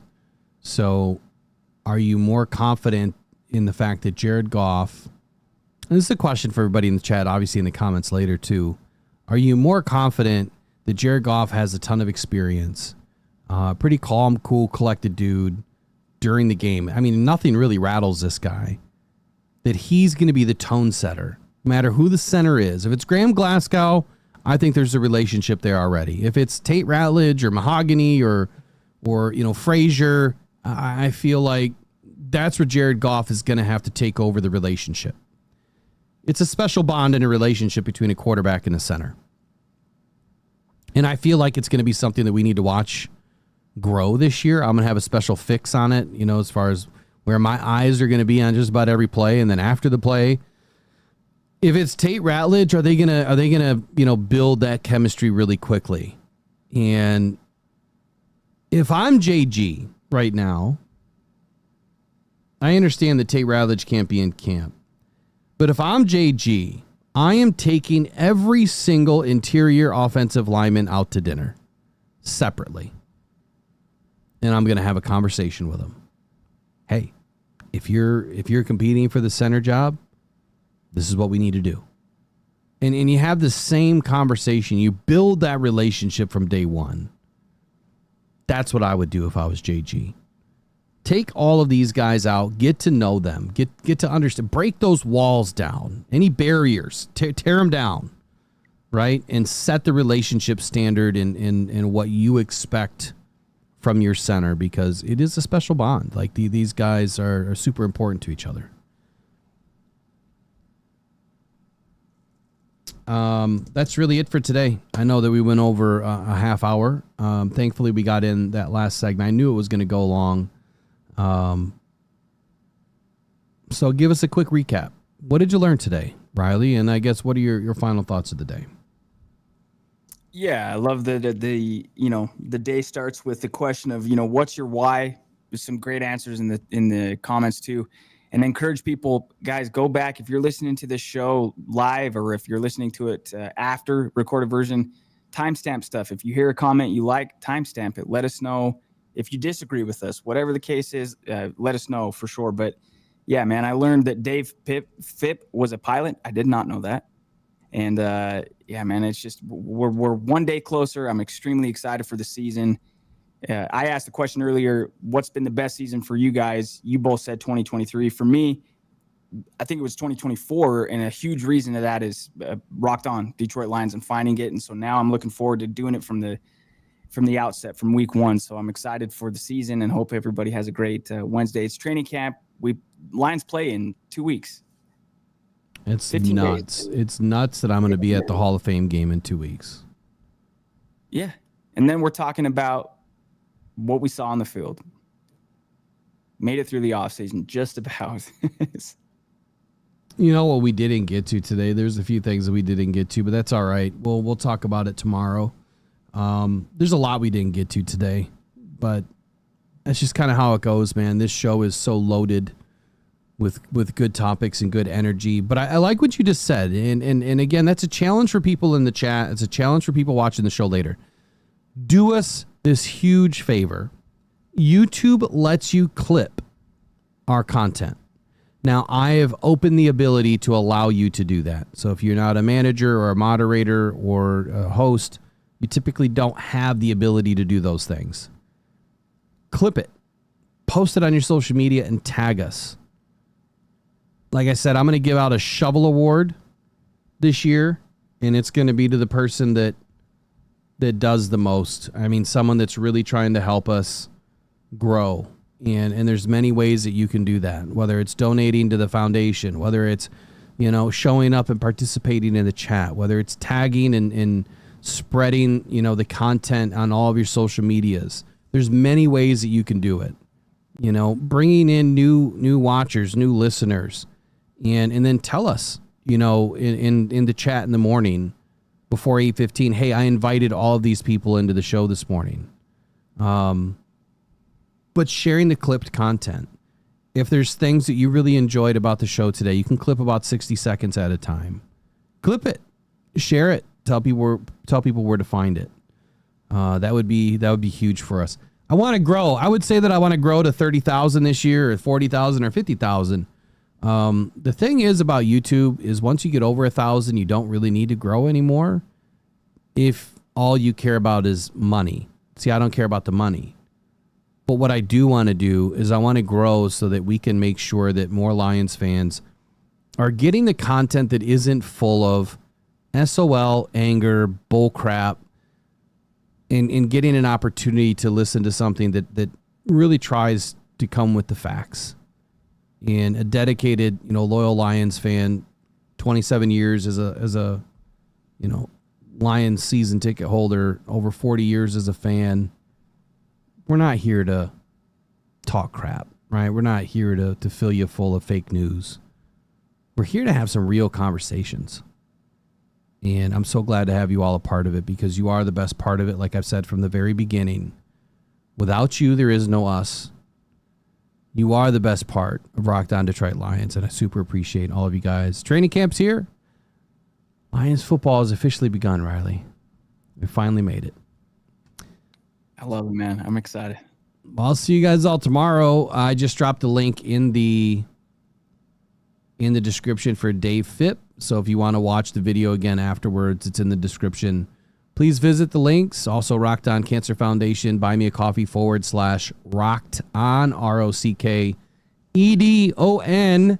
Check it out and get it today, man. Get your jersey raffle on. We're going to be giving away a bunch this year. Win your training camp jacket. Be a participator. We'll see you in the next one. Take care. See you guys. The podcast. Shout out to Rocked On Detroit Lions, man. One pride.